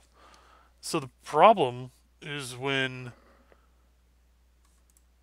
you have a pattern order that's out of order. This causes massive problems in this thing. This is called Notepad++. Yep. Okay. It's going to look a little squishy. There we go. It's probably better. There. I do not want word wrap because that makes everything look crazy. Alright, so here's a good example. I'll make this a little bigger. Looks good enough. So RV trailer, this is the trailer music. It's a text export 5.0. All this stuff doesn't matter. Like these macros are just for Family Tracker, who cares? Same with DPCM information. Doesn't matter. So my program just goes, I don't care about all this crap, skips it all, and goes down to order. And says, alright, so this is a 150 BPM song, which I can play around with a lot. Like it has 5 beats per tick, or ticks per beat. And then it's like, I'm just going to ignore all this order stuff entirely. So this 01 here is actually a problem because it didn't matter that much. But all it does is go, alright, this is pattern 0, and copies these into channels, and then it looks for pattern 1, and then it copies these into channels. So the problem is in Family Tracker, a lot of the time you'll have this where like I want to repeat the 0 frame here, so you have like 06 and 00, like swap them. That works in Family Tracker. It will play 06, so it'll grab the pattern 6 data for that one channel, like right here, and it'll grab all that and put it into the first one, and that works. But it totally doesn't work in my program. It completely breaks it, so you end up with output that sounds nothing like the input. That's kind of a problem. So I had to basically write every single song just in order. So you see like order F, 10, 11.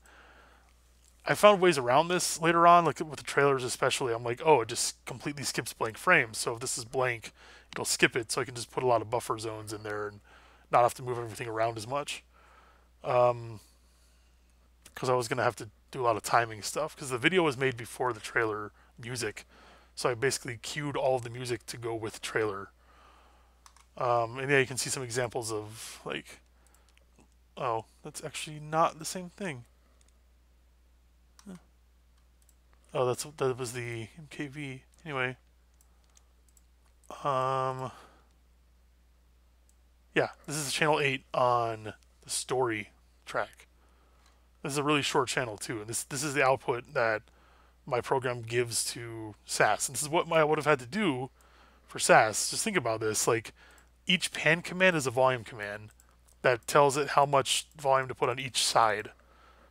So if I did this by hand, it would be like, all right, I know that 610 is correct. I know that 1525 is correct, and I would just go between them. So you can see all the 10s and all the 25s. It's just super repetitive. Here's an A4 note, like A4 40 frames. Like each one is calculated out to be different amounts of frames and runs at 240 FPS. Like imagine doing that by hand. That'd be nuts.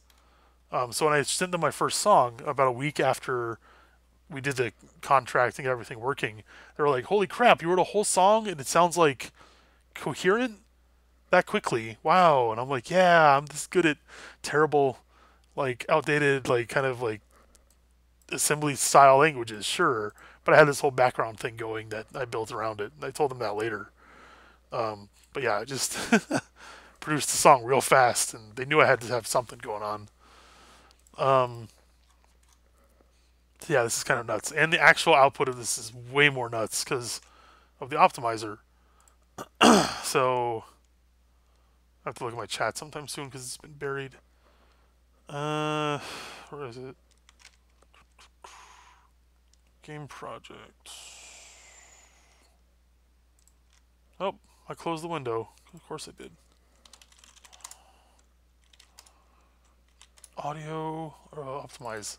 Okay, I'll give you an example of craziness. Which one's? I think Boss is pretty complex. Yeah, that's a good example. Channel 6 on the Boss. It's 17 kilobytes by itself. The channel data, 17K. Then on my optimized one, the channel data for Boss is...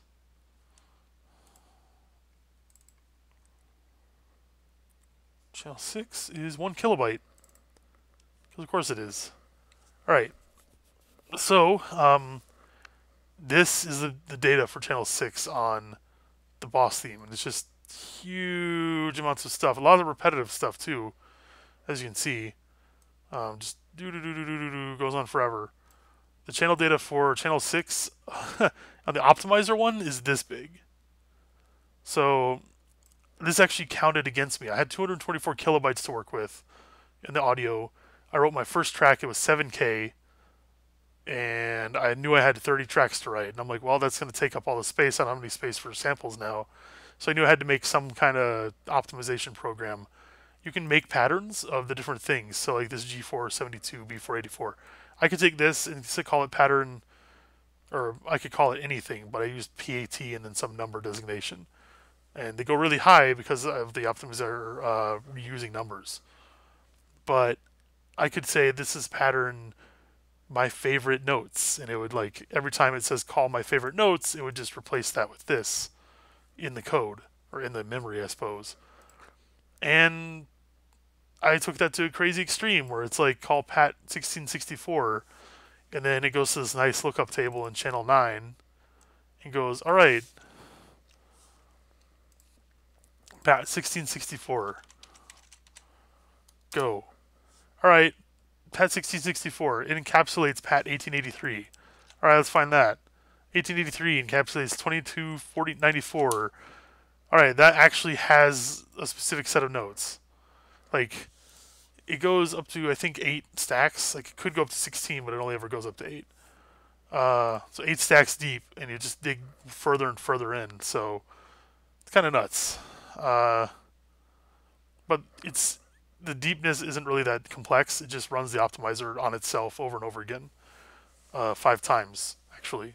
So it goes through all the code. So basically, it sifts through everything in here and goes, all right, I'm going to take 64 lines, this much, and compare this 64 notes against every other 64 note block in this file, and does that all the way down once and says, is there a match? Nope. So I'm going to take the same 64 block, 64, and I'm going to compare it against, instead of starting here right below it, I'm going to start one down from it. So here. And it compares that 64 blocks all the way down. So it basically takes the first block and it tries against this note as a base, and this one, and this one, and this one, 64 times. Because that's all you really need. And then it goes, all right, I did all the patterning I could. So I'm going to try 48. And it does the same thing for 48, and it does the same thing for 32, 24, 16, 12, all the way down to, I think, 4. Anything below 4 is not worth doing. Or maybe 3. I tried doing 2, and it's just like the patterns that you create, like the actual pattern names, are bigger than the data. So that becomes a problem. But yeah, you basically just do that all the way down for each file, and then you dump them all in the last channel, which is 9. And that makes everything a lot smaller. The first theme went from 7 to 3K. Boss theme went from what, 16K to 8, I think. Like everything got halved except for a few that got like cut down to thirds or fourths because they were so inefficient. So, I've got chat. Yeah, I'm gonna make a video detailing this a lot more than I already have, just because. Oh yeah, you can't see the instrument window. Whoops. Yeah, the multiplexer does really hurt. Disable the multiplexer to work in NCC. I don't think I can disable the multiplexer, actually. Maybe if I can, then I've just been hurting my ears this whole time for no reason. Although I was using my main computer speakers, and it actually blocks most kilohertz above, like most audio above like a 14 or 13 kilohertz, so it doesn't really hurt that much. Where is it?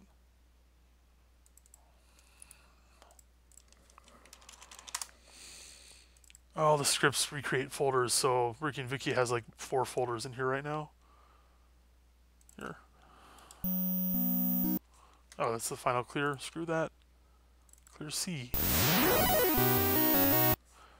Alright. Configuration. Is this just something I didn't know about?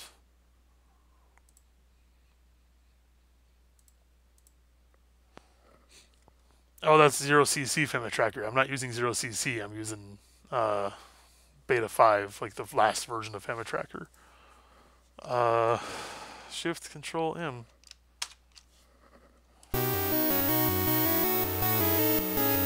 Yeah, I don't think that did anything. No. Okay, I'll load this in 0cc because why not?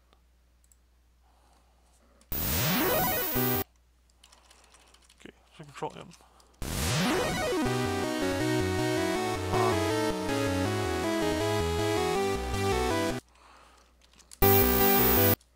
It like mute and muffles it. It doesn't really disable it. Huh. I just put the low pass filter on it. That would bother me even more, I think. Subvolume, double click.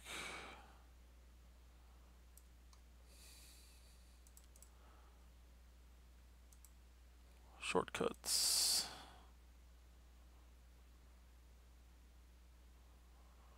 Control Alt. So what is the Control Shift? Where's that information? It's kind of interesting. Yeah, I don't see it in the actual settings. Huh.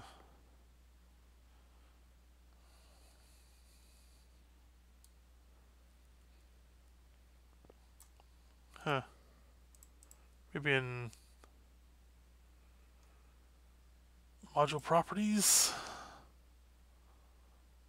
Nope.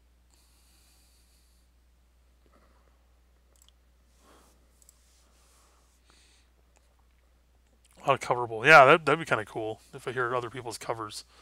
Steam ate my money for Rick and Vicki purchase. Rip. Yeah. Oh, it actually ate it. That's that would be bad.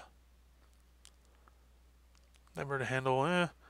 MML is not really. Oh yeah, MML is better than SAS, like the actual language. Yes, absolutely. Because you can have everything on one page. I thought about potentially adding stuff in SAS and having a whole bunch of notepad windows open, which is about the best you could do, but it's still not ideal. It's just lists of notes, and that makes it really hard to write actual cohesive music without splitting it up into different channels, which just is the worst. Alright, is there anything else to talk about? Oh, I guess I can show you the TIA versions of tracks I wrote. Won't be able to see video, it doesn't really matter. What's this thing called? Javatari? Yeah. So yeah, here's what sand would sound like on the TIA, except I think I could probably put more work into it, like drums and maybe do the other parts, but just like a basic like thing I did just to hear the tuning. And I've got to reset. Hold on. Javatari is so weird. Why is it not playing?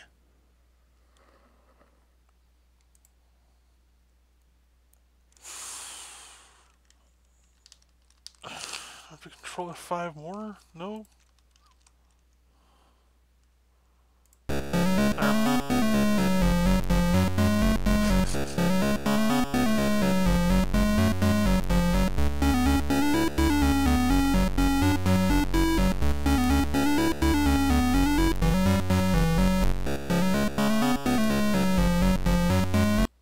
So yeah, it's like kind of close. Like it kind of works. I don't think I do the other parts that well because it has counter melodies sort of playing on top of it. But and then metal is the other one I did, which worked pretty well.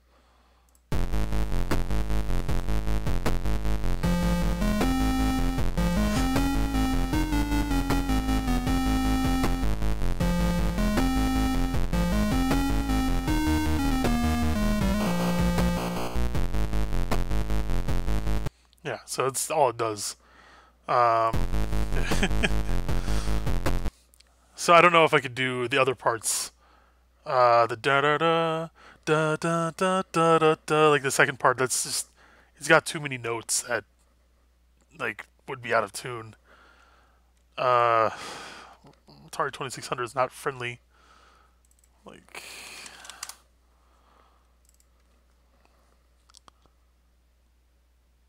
Wait, why it felt so familiar? No, I didn't actually release this before. I just made Atari 2600 like TIA versions of the. Oh right, I see. Yeah. I know why, because I sent that to you early. I was like, yeah, here, listen to these Atari songs I did. uh, yeah, it's funny. We want TIA tracker. Oh, you think that's out of tune? So. Oh, come on. This thing is so, like, unfriendly. I think that's actually the right note for the... Da-na-na.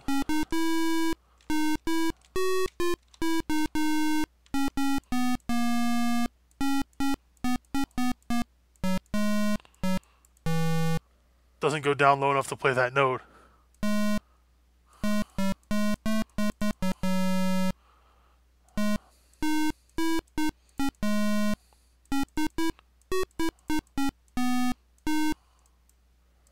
No note.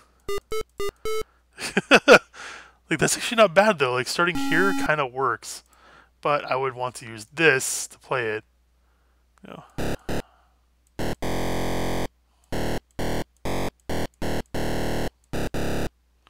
There's no C here, so...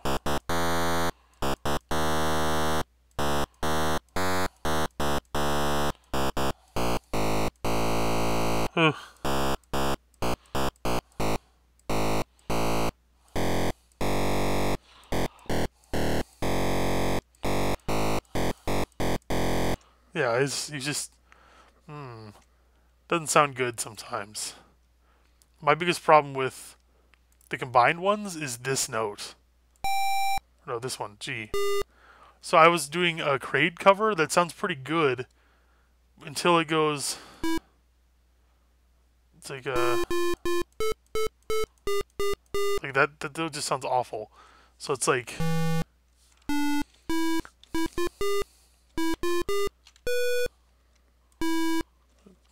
Okay, D. We'll start with D. So this sounds okay. Oh. Why is that not... Click them. Sounds pretty good, right? No. It's not bad, but it's not good either.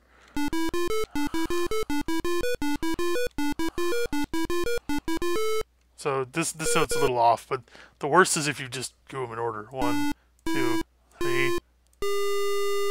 Like, come on. It's almost a G sharp. It's just gross. So,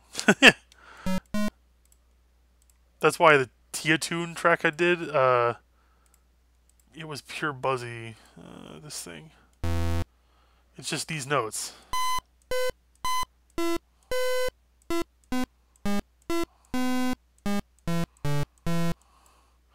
Well, and the version for Atari goes...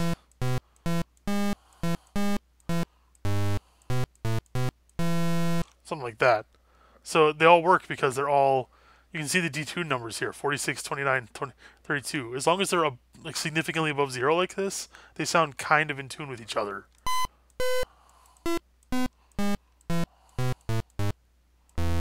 Those all sound great. This one's a little off. It's not awful, but it's not good. And then this one's just like not even on the same scale.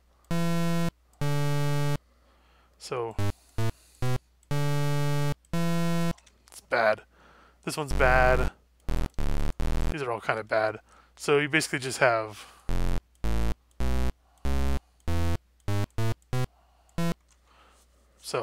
everything has to be tuned with itself.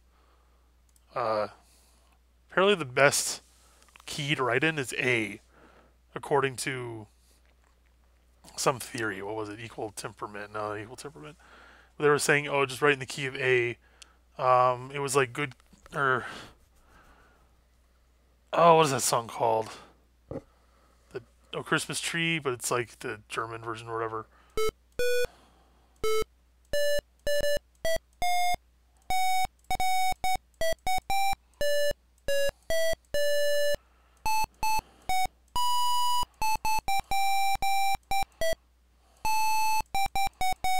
Like, I think I actually did it better there because I did it in D.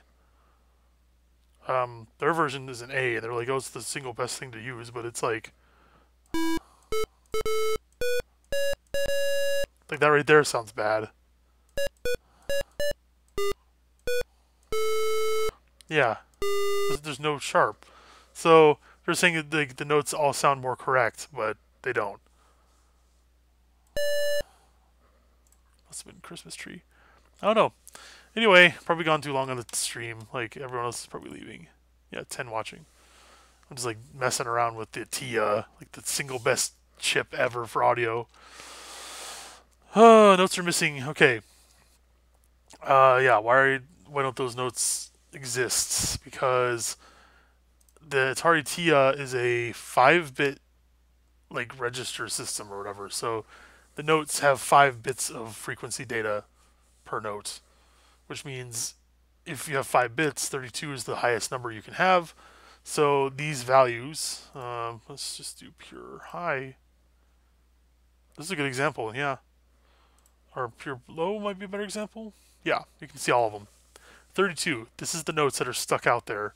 And there's some algorithm that's determining where these pitches land. But it's obviously not set to notes. It's just, here's a pitch, and then here's another pitch above it. So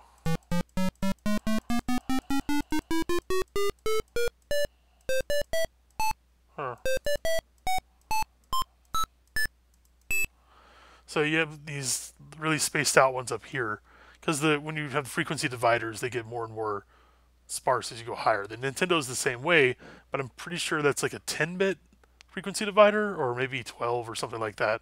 So it's a lot higher. Like, you have a lot more options. The Pokey, the Atari 5200 sound chip, is a 8-bit divider, I think. So it's 256 note positions here, which means it's a lot closer to being accurate, but it's still not perfect. I always wondered why people didn't make like note-specific ones. Like, this note would be E, like a perfect E, and the next step above would be a perfect F, and you just have like a lookup table. Or I guess that would be a lot of memory, but you could probably make pretty reliable algorithms. You'd only have to have like a few algorithms to hit most of the notes pretty accurately. I always wonder why they didn't do that, why they didn't just lock them in. You know, vibrato and stuff be damned. Like, if we have this few note data, it doesn't matter. There's a small amount of note data. You can't really see all of these frequencies because you have 31 and 29. These are being mapped to an actual keyboard, but there's a note between these, and there's a note between these, and there's a note between these, and these. But they stopped having that happen back here because, you know, the notes are spread out a lot more. Yeah, the Atari has some, I guess, like mulligans or whatever. Like, you have to realize this thing was made in 1977. They were trying to make it as cheap as possible, and the TIA wasn't even meant to make music. It was just like, we want something that can make sound effects. So, you know, like Pong is a good example. Like the Tia, I think that was one of the first things that came out or whatever. It's like, you know,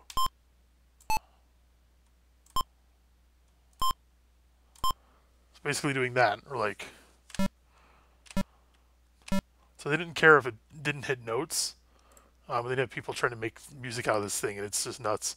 Usually in the key of B or E or like some kind of. Oh, there we go. There's the metal theme. Missing note.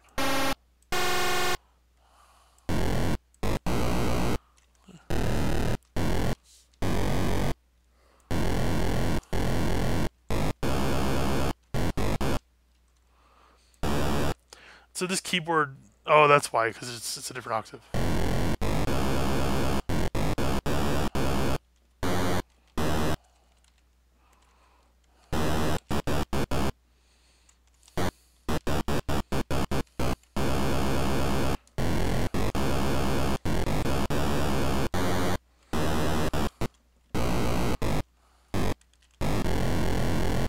Kind of works.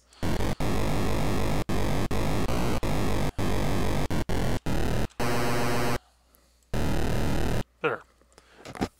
Almost works. Doesn't really sound good. Good old flangey wavering. I almost never use that thing. This is the one that most people associate with Atari. I like this sound a lot. So I think the best one for this is all the negative numbers here.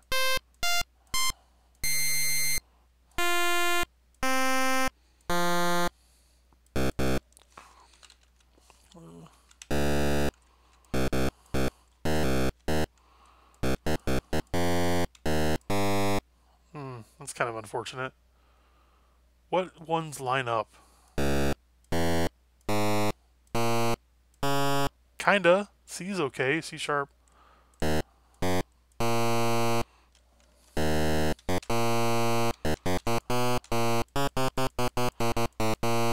That's not bad.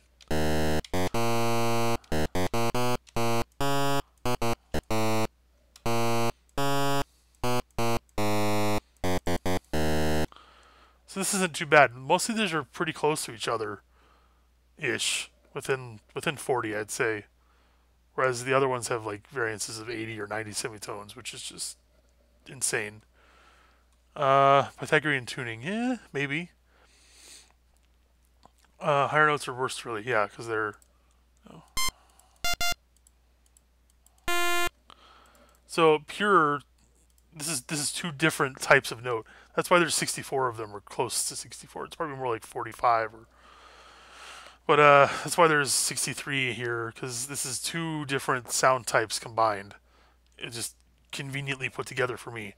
What I would like to be able to do in this tracker is put together all the different sound types that are on the same correct keys. So basically you'd have all these ones that are negative 13 and negative 26. You know, this would not be here. It would disappear. But you'd have like... which sounds relatively close to these notes. Well, not this one. Not that one either. But 1, 2, 3. So basically you'd include all of these notes on top of all the other notes, as long as they aren't represented. And then you'd have the buzzy. You know, these guys are all high, so you'd not have any of them. You would have a bunch of these, like, well, maybe not. These are mostly high, but these no notes are pretty good. So basically you'd have like sounding notes, and you wouldn't be able to make mistakes, which I had done a few times. Like, that note is pretty out of tune with the rest of them around it. Like, I think C... this note right here, this is a bad one on squares. Or it doesn't exist. So it doesn't exist. And you can just play the buzzy instead, which sounds really weird, but you get what I mean. What have I done in this? Yes, I'd like to discard the current track. Well, Tia Tune obviously is the first thing I wrote. It's broken.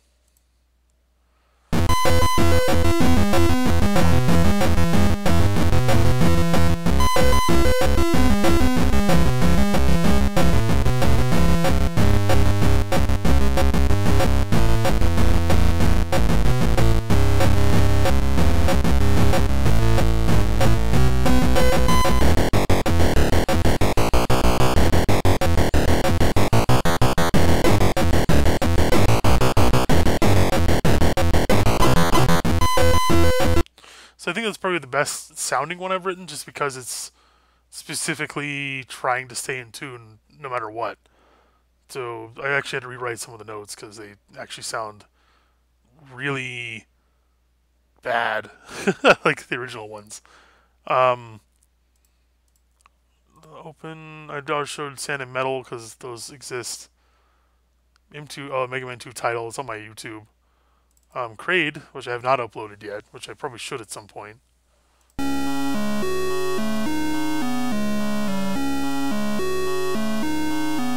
This one's pretty out of tune though, especially that stupid G note.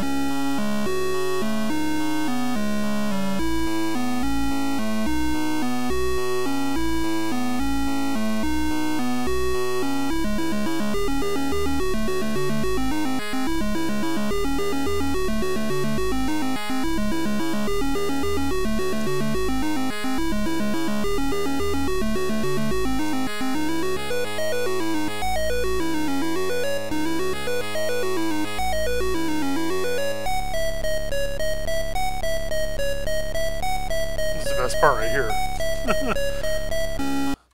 So I really hate this G note in here. Oops.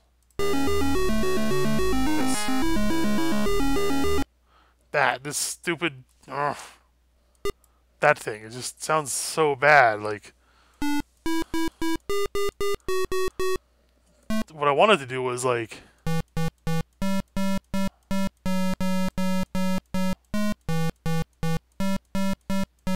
that's how it should sound. But no, this thing is so off, it's just painful. So yeah, I shifted this up and down constantly, trying to get, you know, the best possible notes, the best possible synergy of the different, you know, broken scales, essentially, and it sounded like this was the best key to start in, which I think is C sharp. Yeah. So I shifted around a lot. I did lots of research on this.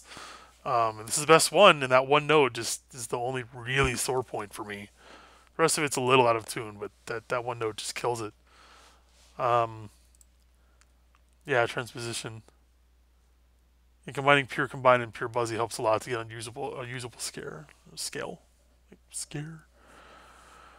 So yeah, Rikki and Vicki probably couldn't have been done on Tia.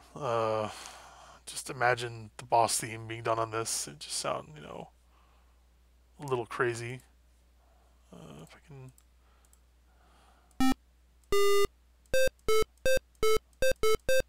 Missing note. All right, there it is right there.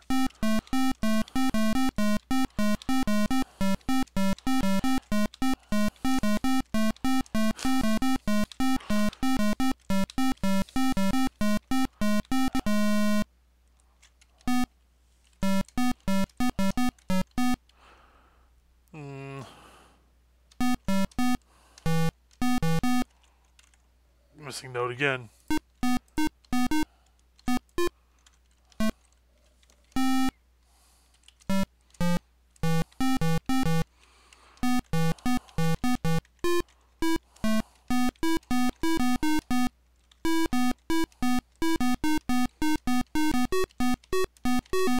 Yeah, I don't know.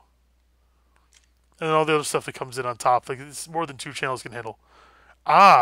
One thing I can show is that same theme done on the NES. So just the NES.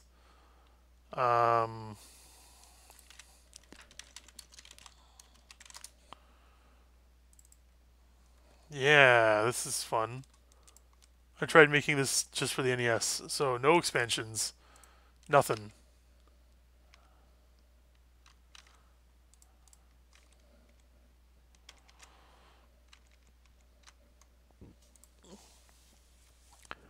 The Rock Cavern track barely fits under NES note limitations and doing it at lower octaves? Well, I guess. I don't know. Yeah, here's the boss on the NES, though.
Right, so yeah, it works pretty well on the NES. Like it's a lot. I mean, there's a lot of arpeggios going, so I'm not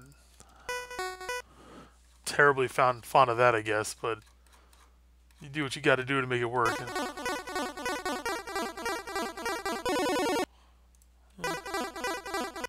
these things,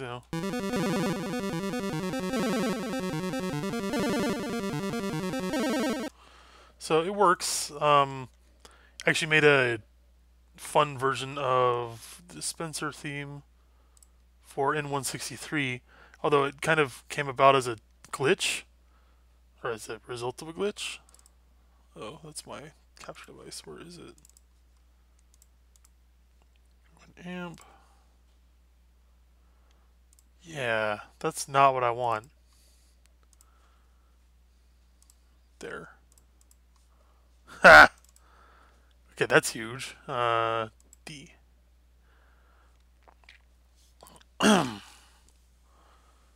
Yeah, I still use Winamp to play most of my audio.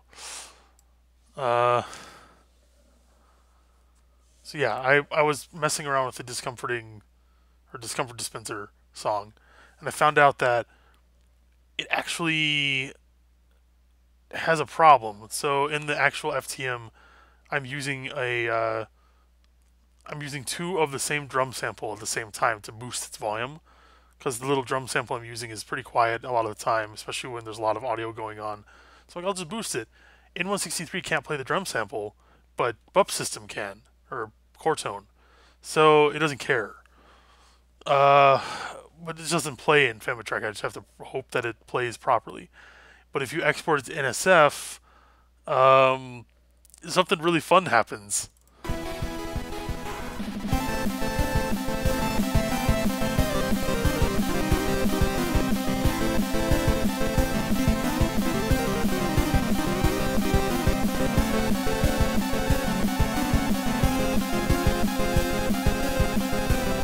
So like it sidechains. It basically mutes all audio in the entire system while that one sample is playing. Except for it's just on the N163. So you get this weird sidechaining effect that I thought was kind of funny. I made a real version of it though later by removing that bug. This is the NES N163 playing this with stereo and no multiplexing.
So the only things I don't like about this one, I like the overall sound of it a lot. In fact, like the beginning part, I like more than the actual version.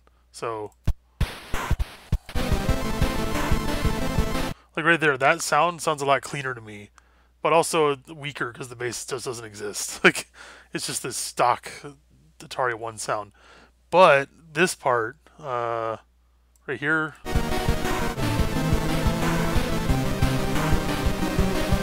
doesn't sound as cool to me because like the other one sounds a lot more like detuned and like kind of gravelly. And then this part is weaker just because the drums are obviously quieter. Because the bug is what caused the drums to be louder. So I had to remove the entire track. And the melody is on the right side because the panning is just added by Not So Fatso. The problem is that it keeps changing timbre. Like you can hear it, like it doesn't know which square wave it's supposed to be because in 163 you can only play 4 sounds at once, and that is Atari TS sound 1, 25% square, the Sawtooth, and what else is it playing? Nothing. It's probably just sharing the 2 squares because the 2 squares never play together in the soundtrack. So the squares are just overriding each other constantly. So instead of just sounding like a single tone, it sounds like it's constantly switching sounds.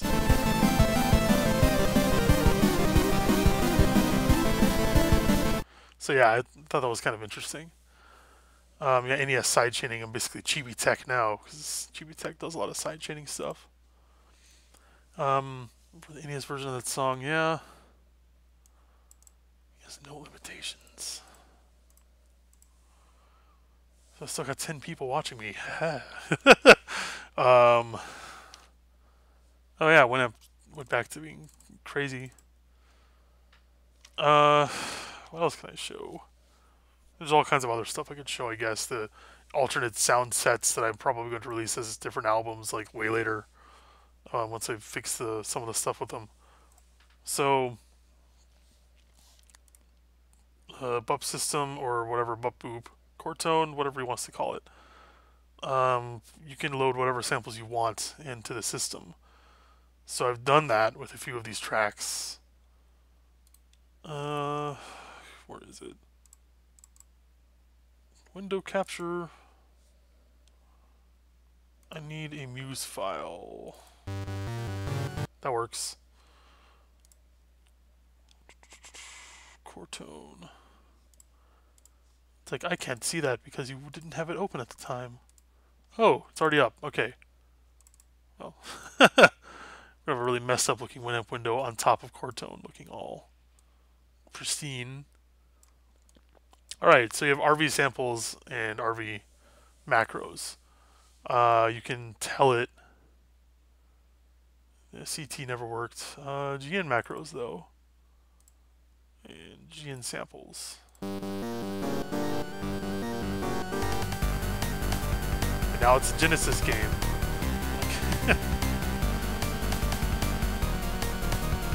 So this one doesn't work as well. Like, this song specifically doesn't sound as interesting. But where are you? I need to make a link to this finished game audio because I keep having to type it in like hundreds of times every week, and I need to just make it a link. Like, I have like ongoing ones on the quick access bar, but not this. The title's a good one. Title's really good for this. So there's the normal title. To actually switch, that's kind of nice. GN macros and GN samples.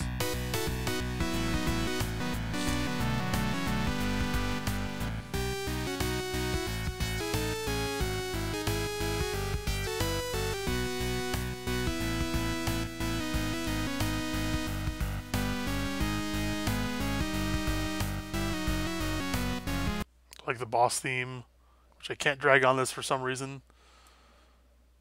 I've got to actually go into the files. I don't like doing this.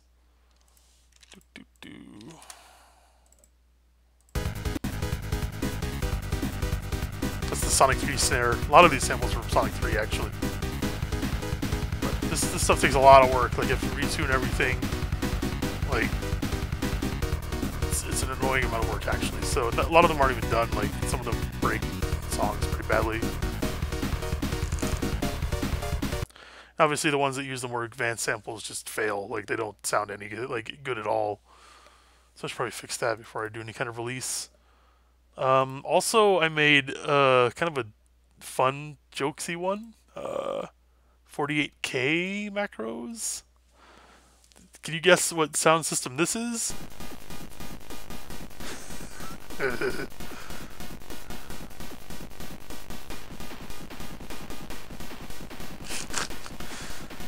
Like, it's supposed to be a ZX Spectrum, like 1-bit audio speaker thing. Probably beyond that thing's capabilities, but not a lot. Like, it would sound a lot more fuzzy than this.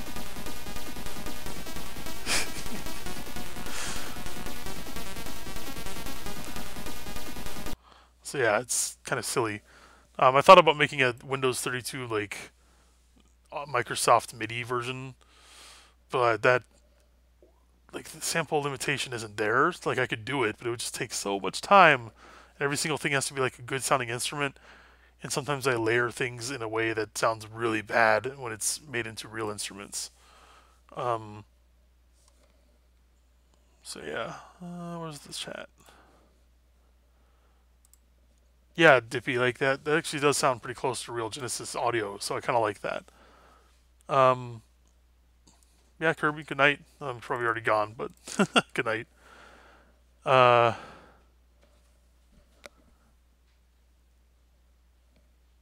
clear C. Oh, one sec.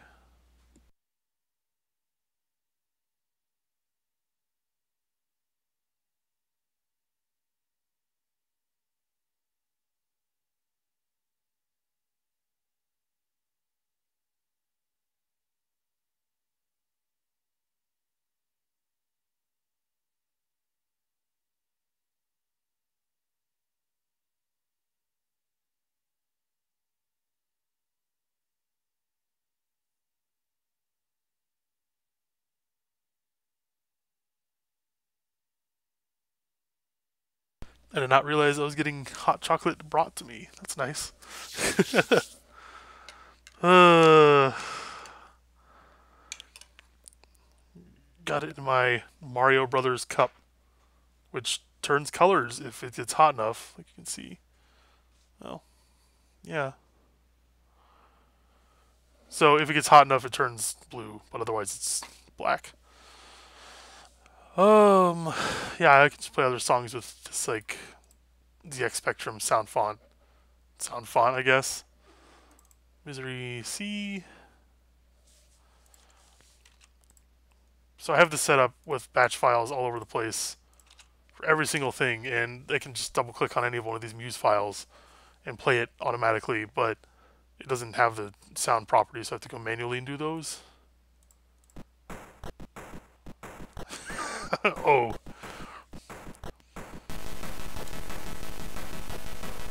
Yeah, this one sounds pretty bad. I'm just gonna not do that. We're gonna play the Genesis version for fun. GN.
sounds pretty good. The only problem is the vibrato. It's all 1 octave off, I think. It's like the sample is an octave off of the actual vibrato, and it makes it sound much more deep than the actual one. I tried making Chrono Trigger samples or something, like, I think that's what that is. I actually don't know how much of this is actually replaced. Pretty much none. I thought I was going to make Chrono Trigger, like, Super Nintendo-esque ones, but those turned out to be really annoying to deal with in the system. Because, again, like, everything is 8-bit waves that I have to change into... yeah, there we go. 8-bit waves that I have to basically change into samples. So I end up with that kind of problem. Yeah, that's about it for now. Just making this go longer and longer. Like, I guess I could show Mega Man 5 footage. Yeah, that thing I haven't worked on in a while. Yeah. Well, yeah, might have to play MP3s. Like, what? Or MP3Us. Yeah, Mega Man 5 remade. So, this thing, let's see, how close am I to done on this? I have to keep a Trello of it because it's easier to keep track of your stuff. Google. Probably RushJet 2, I hope. Yep. We made fake leaked footage. Alright, so I have 1, 2, 3, 4, 5, 12, 13, 14, 16, 17, 18, 19, 20. 1, 2, 3, 4, 5, 6, 7, 8. 28 songs done. 1, 2, 3, 4, 5 songs in various states of being worked on, and then 5 tracks I haven't even touched. Which Urgency, Wily's Appearance, like they're all really short. Like Shmup Time. Those are like little glue style things. Boss Rush 2, which I don't even think I'm gonna do, because why? I mean, it's just like there'll be a boss song there, but it won't be a Rush song. Not the same way.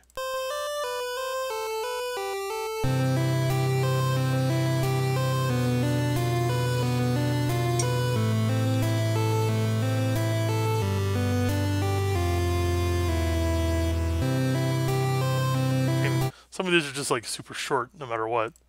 I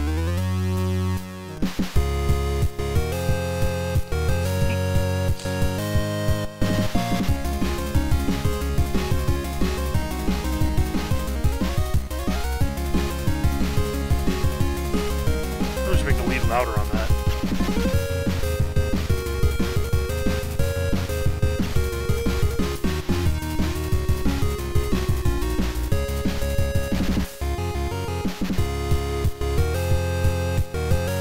Turned out nice.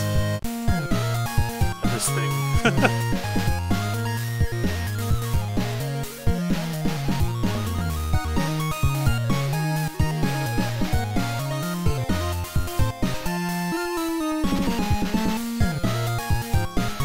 I like that second channel there.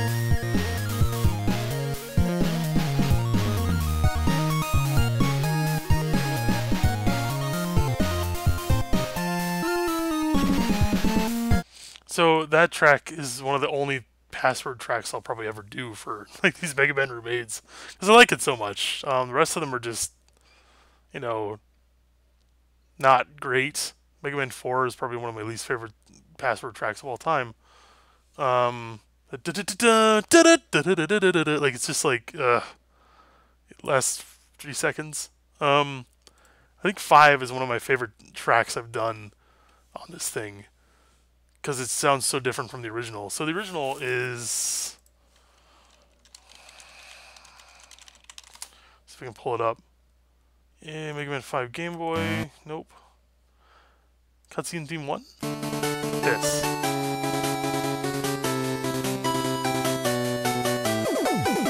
Alright, the song is done. Like, you just heard the whole thing, and it's just going to keep playing forever.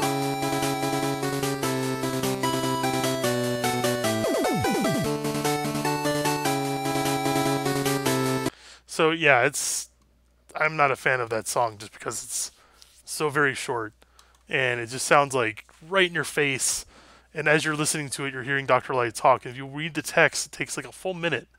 Like, I want to make the song sound a lot more light and, I don't know, more interesting maybe? Like, so...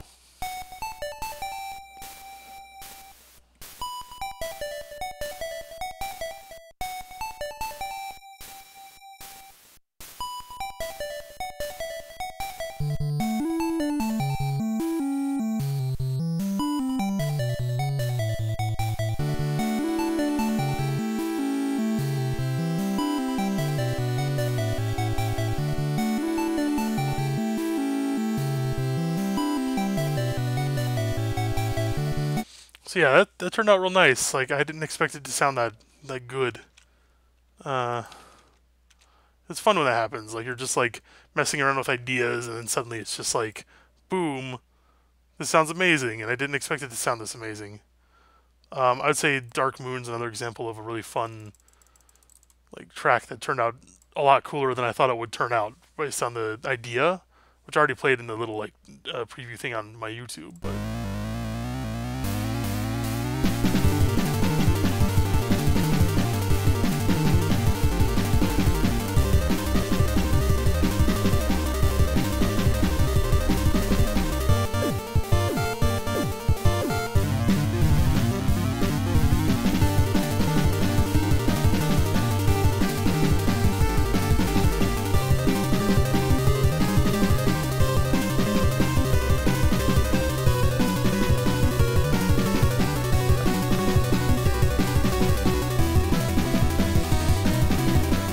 most intense version of Wiley's theme, you know. And loop. I think that's one of my best loops too. Like it's 5 long. Like it goes through 5 different chords, and then just kind of plays back at the beginning. But since it's moving in a way that the other chords are moving in, it doesn't really sound like a loop's there, unless you're really listening for that one note. So I feel like that one loops really well for that one reason. That's another fun one. Saturn, I like Saturn a lot. I played this in the background of one of my videos too. Oh, that is Jupiter. Jupiter is not done. Jupiter, this like the little thing at the beginning I always liked a lot in that original song, so I sort of kept it.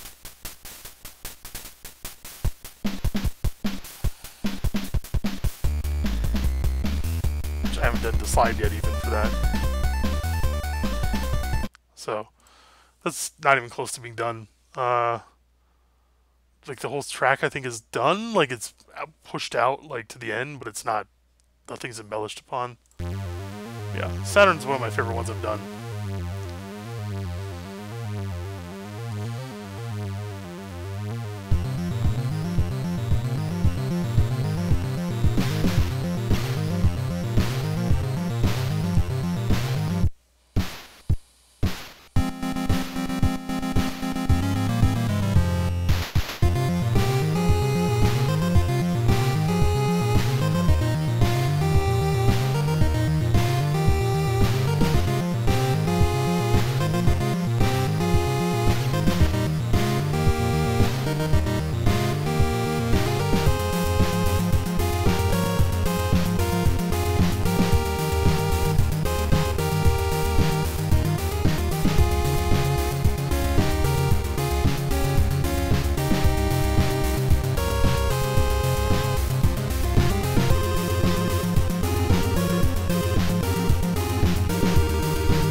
Basically, I like this track a lot more now than I ever liked it before, which, you know, like, especially this,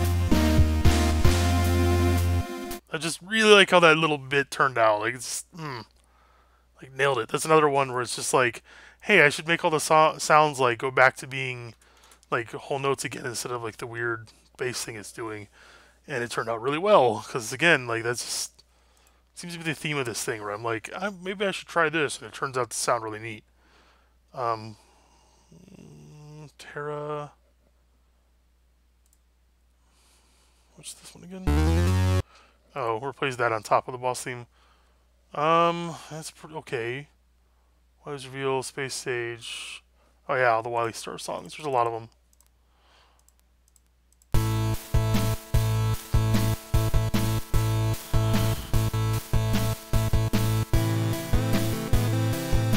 I mean, this is your standard, exactly straight cover of Wily Star.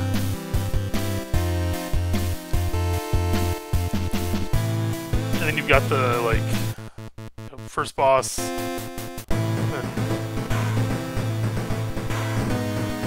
the blustery orchestral version. Like, swing? I don't know, this is weird. And second boss. Then the Kios mode version I've already sort of done, with, like, not with BRC6. And then Punk. And then this.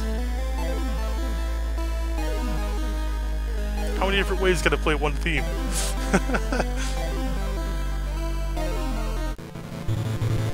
Oh, this is Punk. The previous one, or this is Ballad. Try to turn this into a boss theme. Like, kind of works.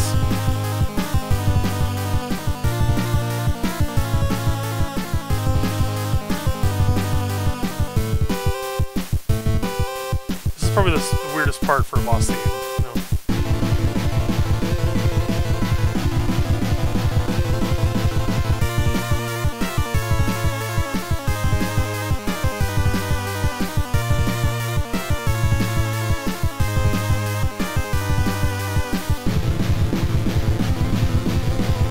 So yeah, and then the part just before the boss fights, and then the boss fights.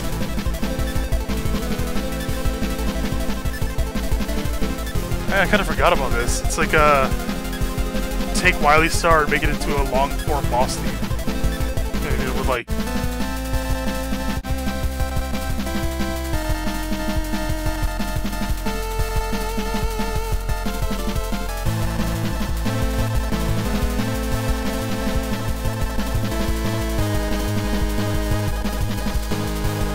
I actually don't know how long the bosses are gonna last. Like I'm almost afraid that this is going to be too long. It's like 3...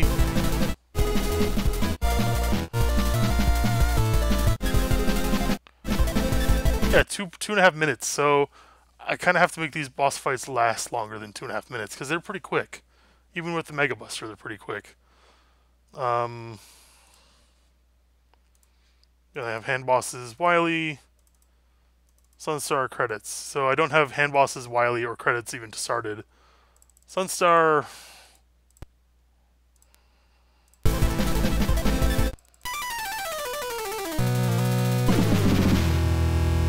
That's about it.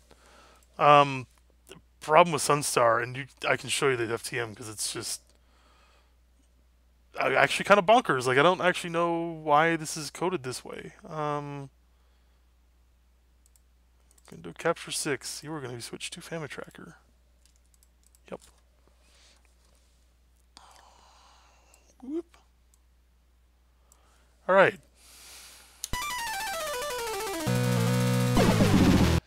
This is accurate timing. Like,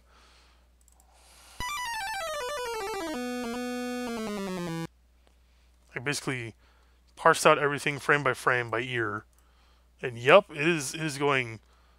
These are all 5 frames, and these are all 4 frames, and these are all 5. Like, all right, that's why this is here, because it's not even accurate. Like, this doesn't really play at the beginning with these notes. Like, not the same sound really. It does, but it's like a lot faster than this. So I think it's more like what? I just saved it. Wow, that's good. It's like that. Like, they're much higher pitch, They're even faster, like ticking sounding. So yeah, Sunstar sucks. The beginning does, and the rest of it's just, you know, da da da da da da da. Like it's not hard to do. So I haven't really done it though.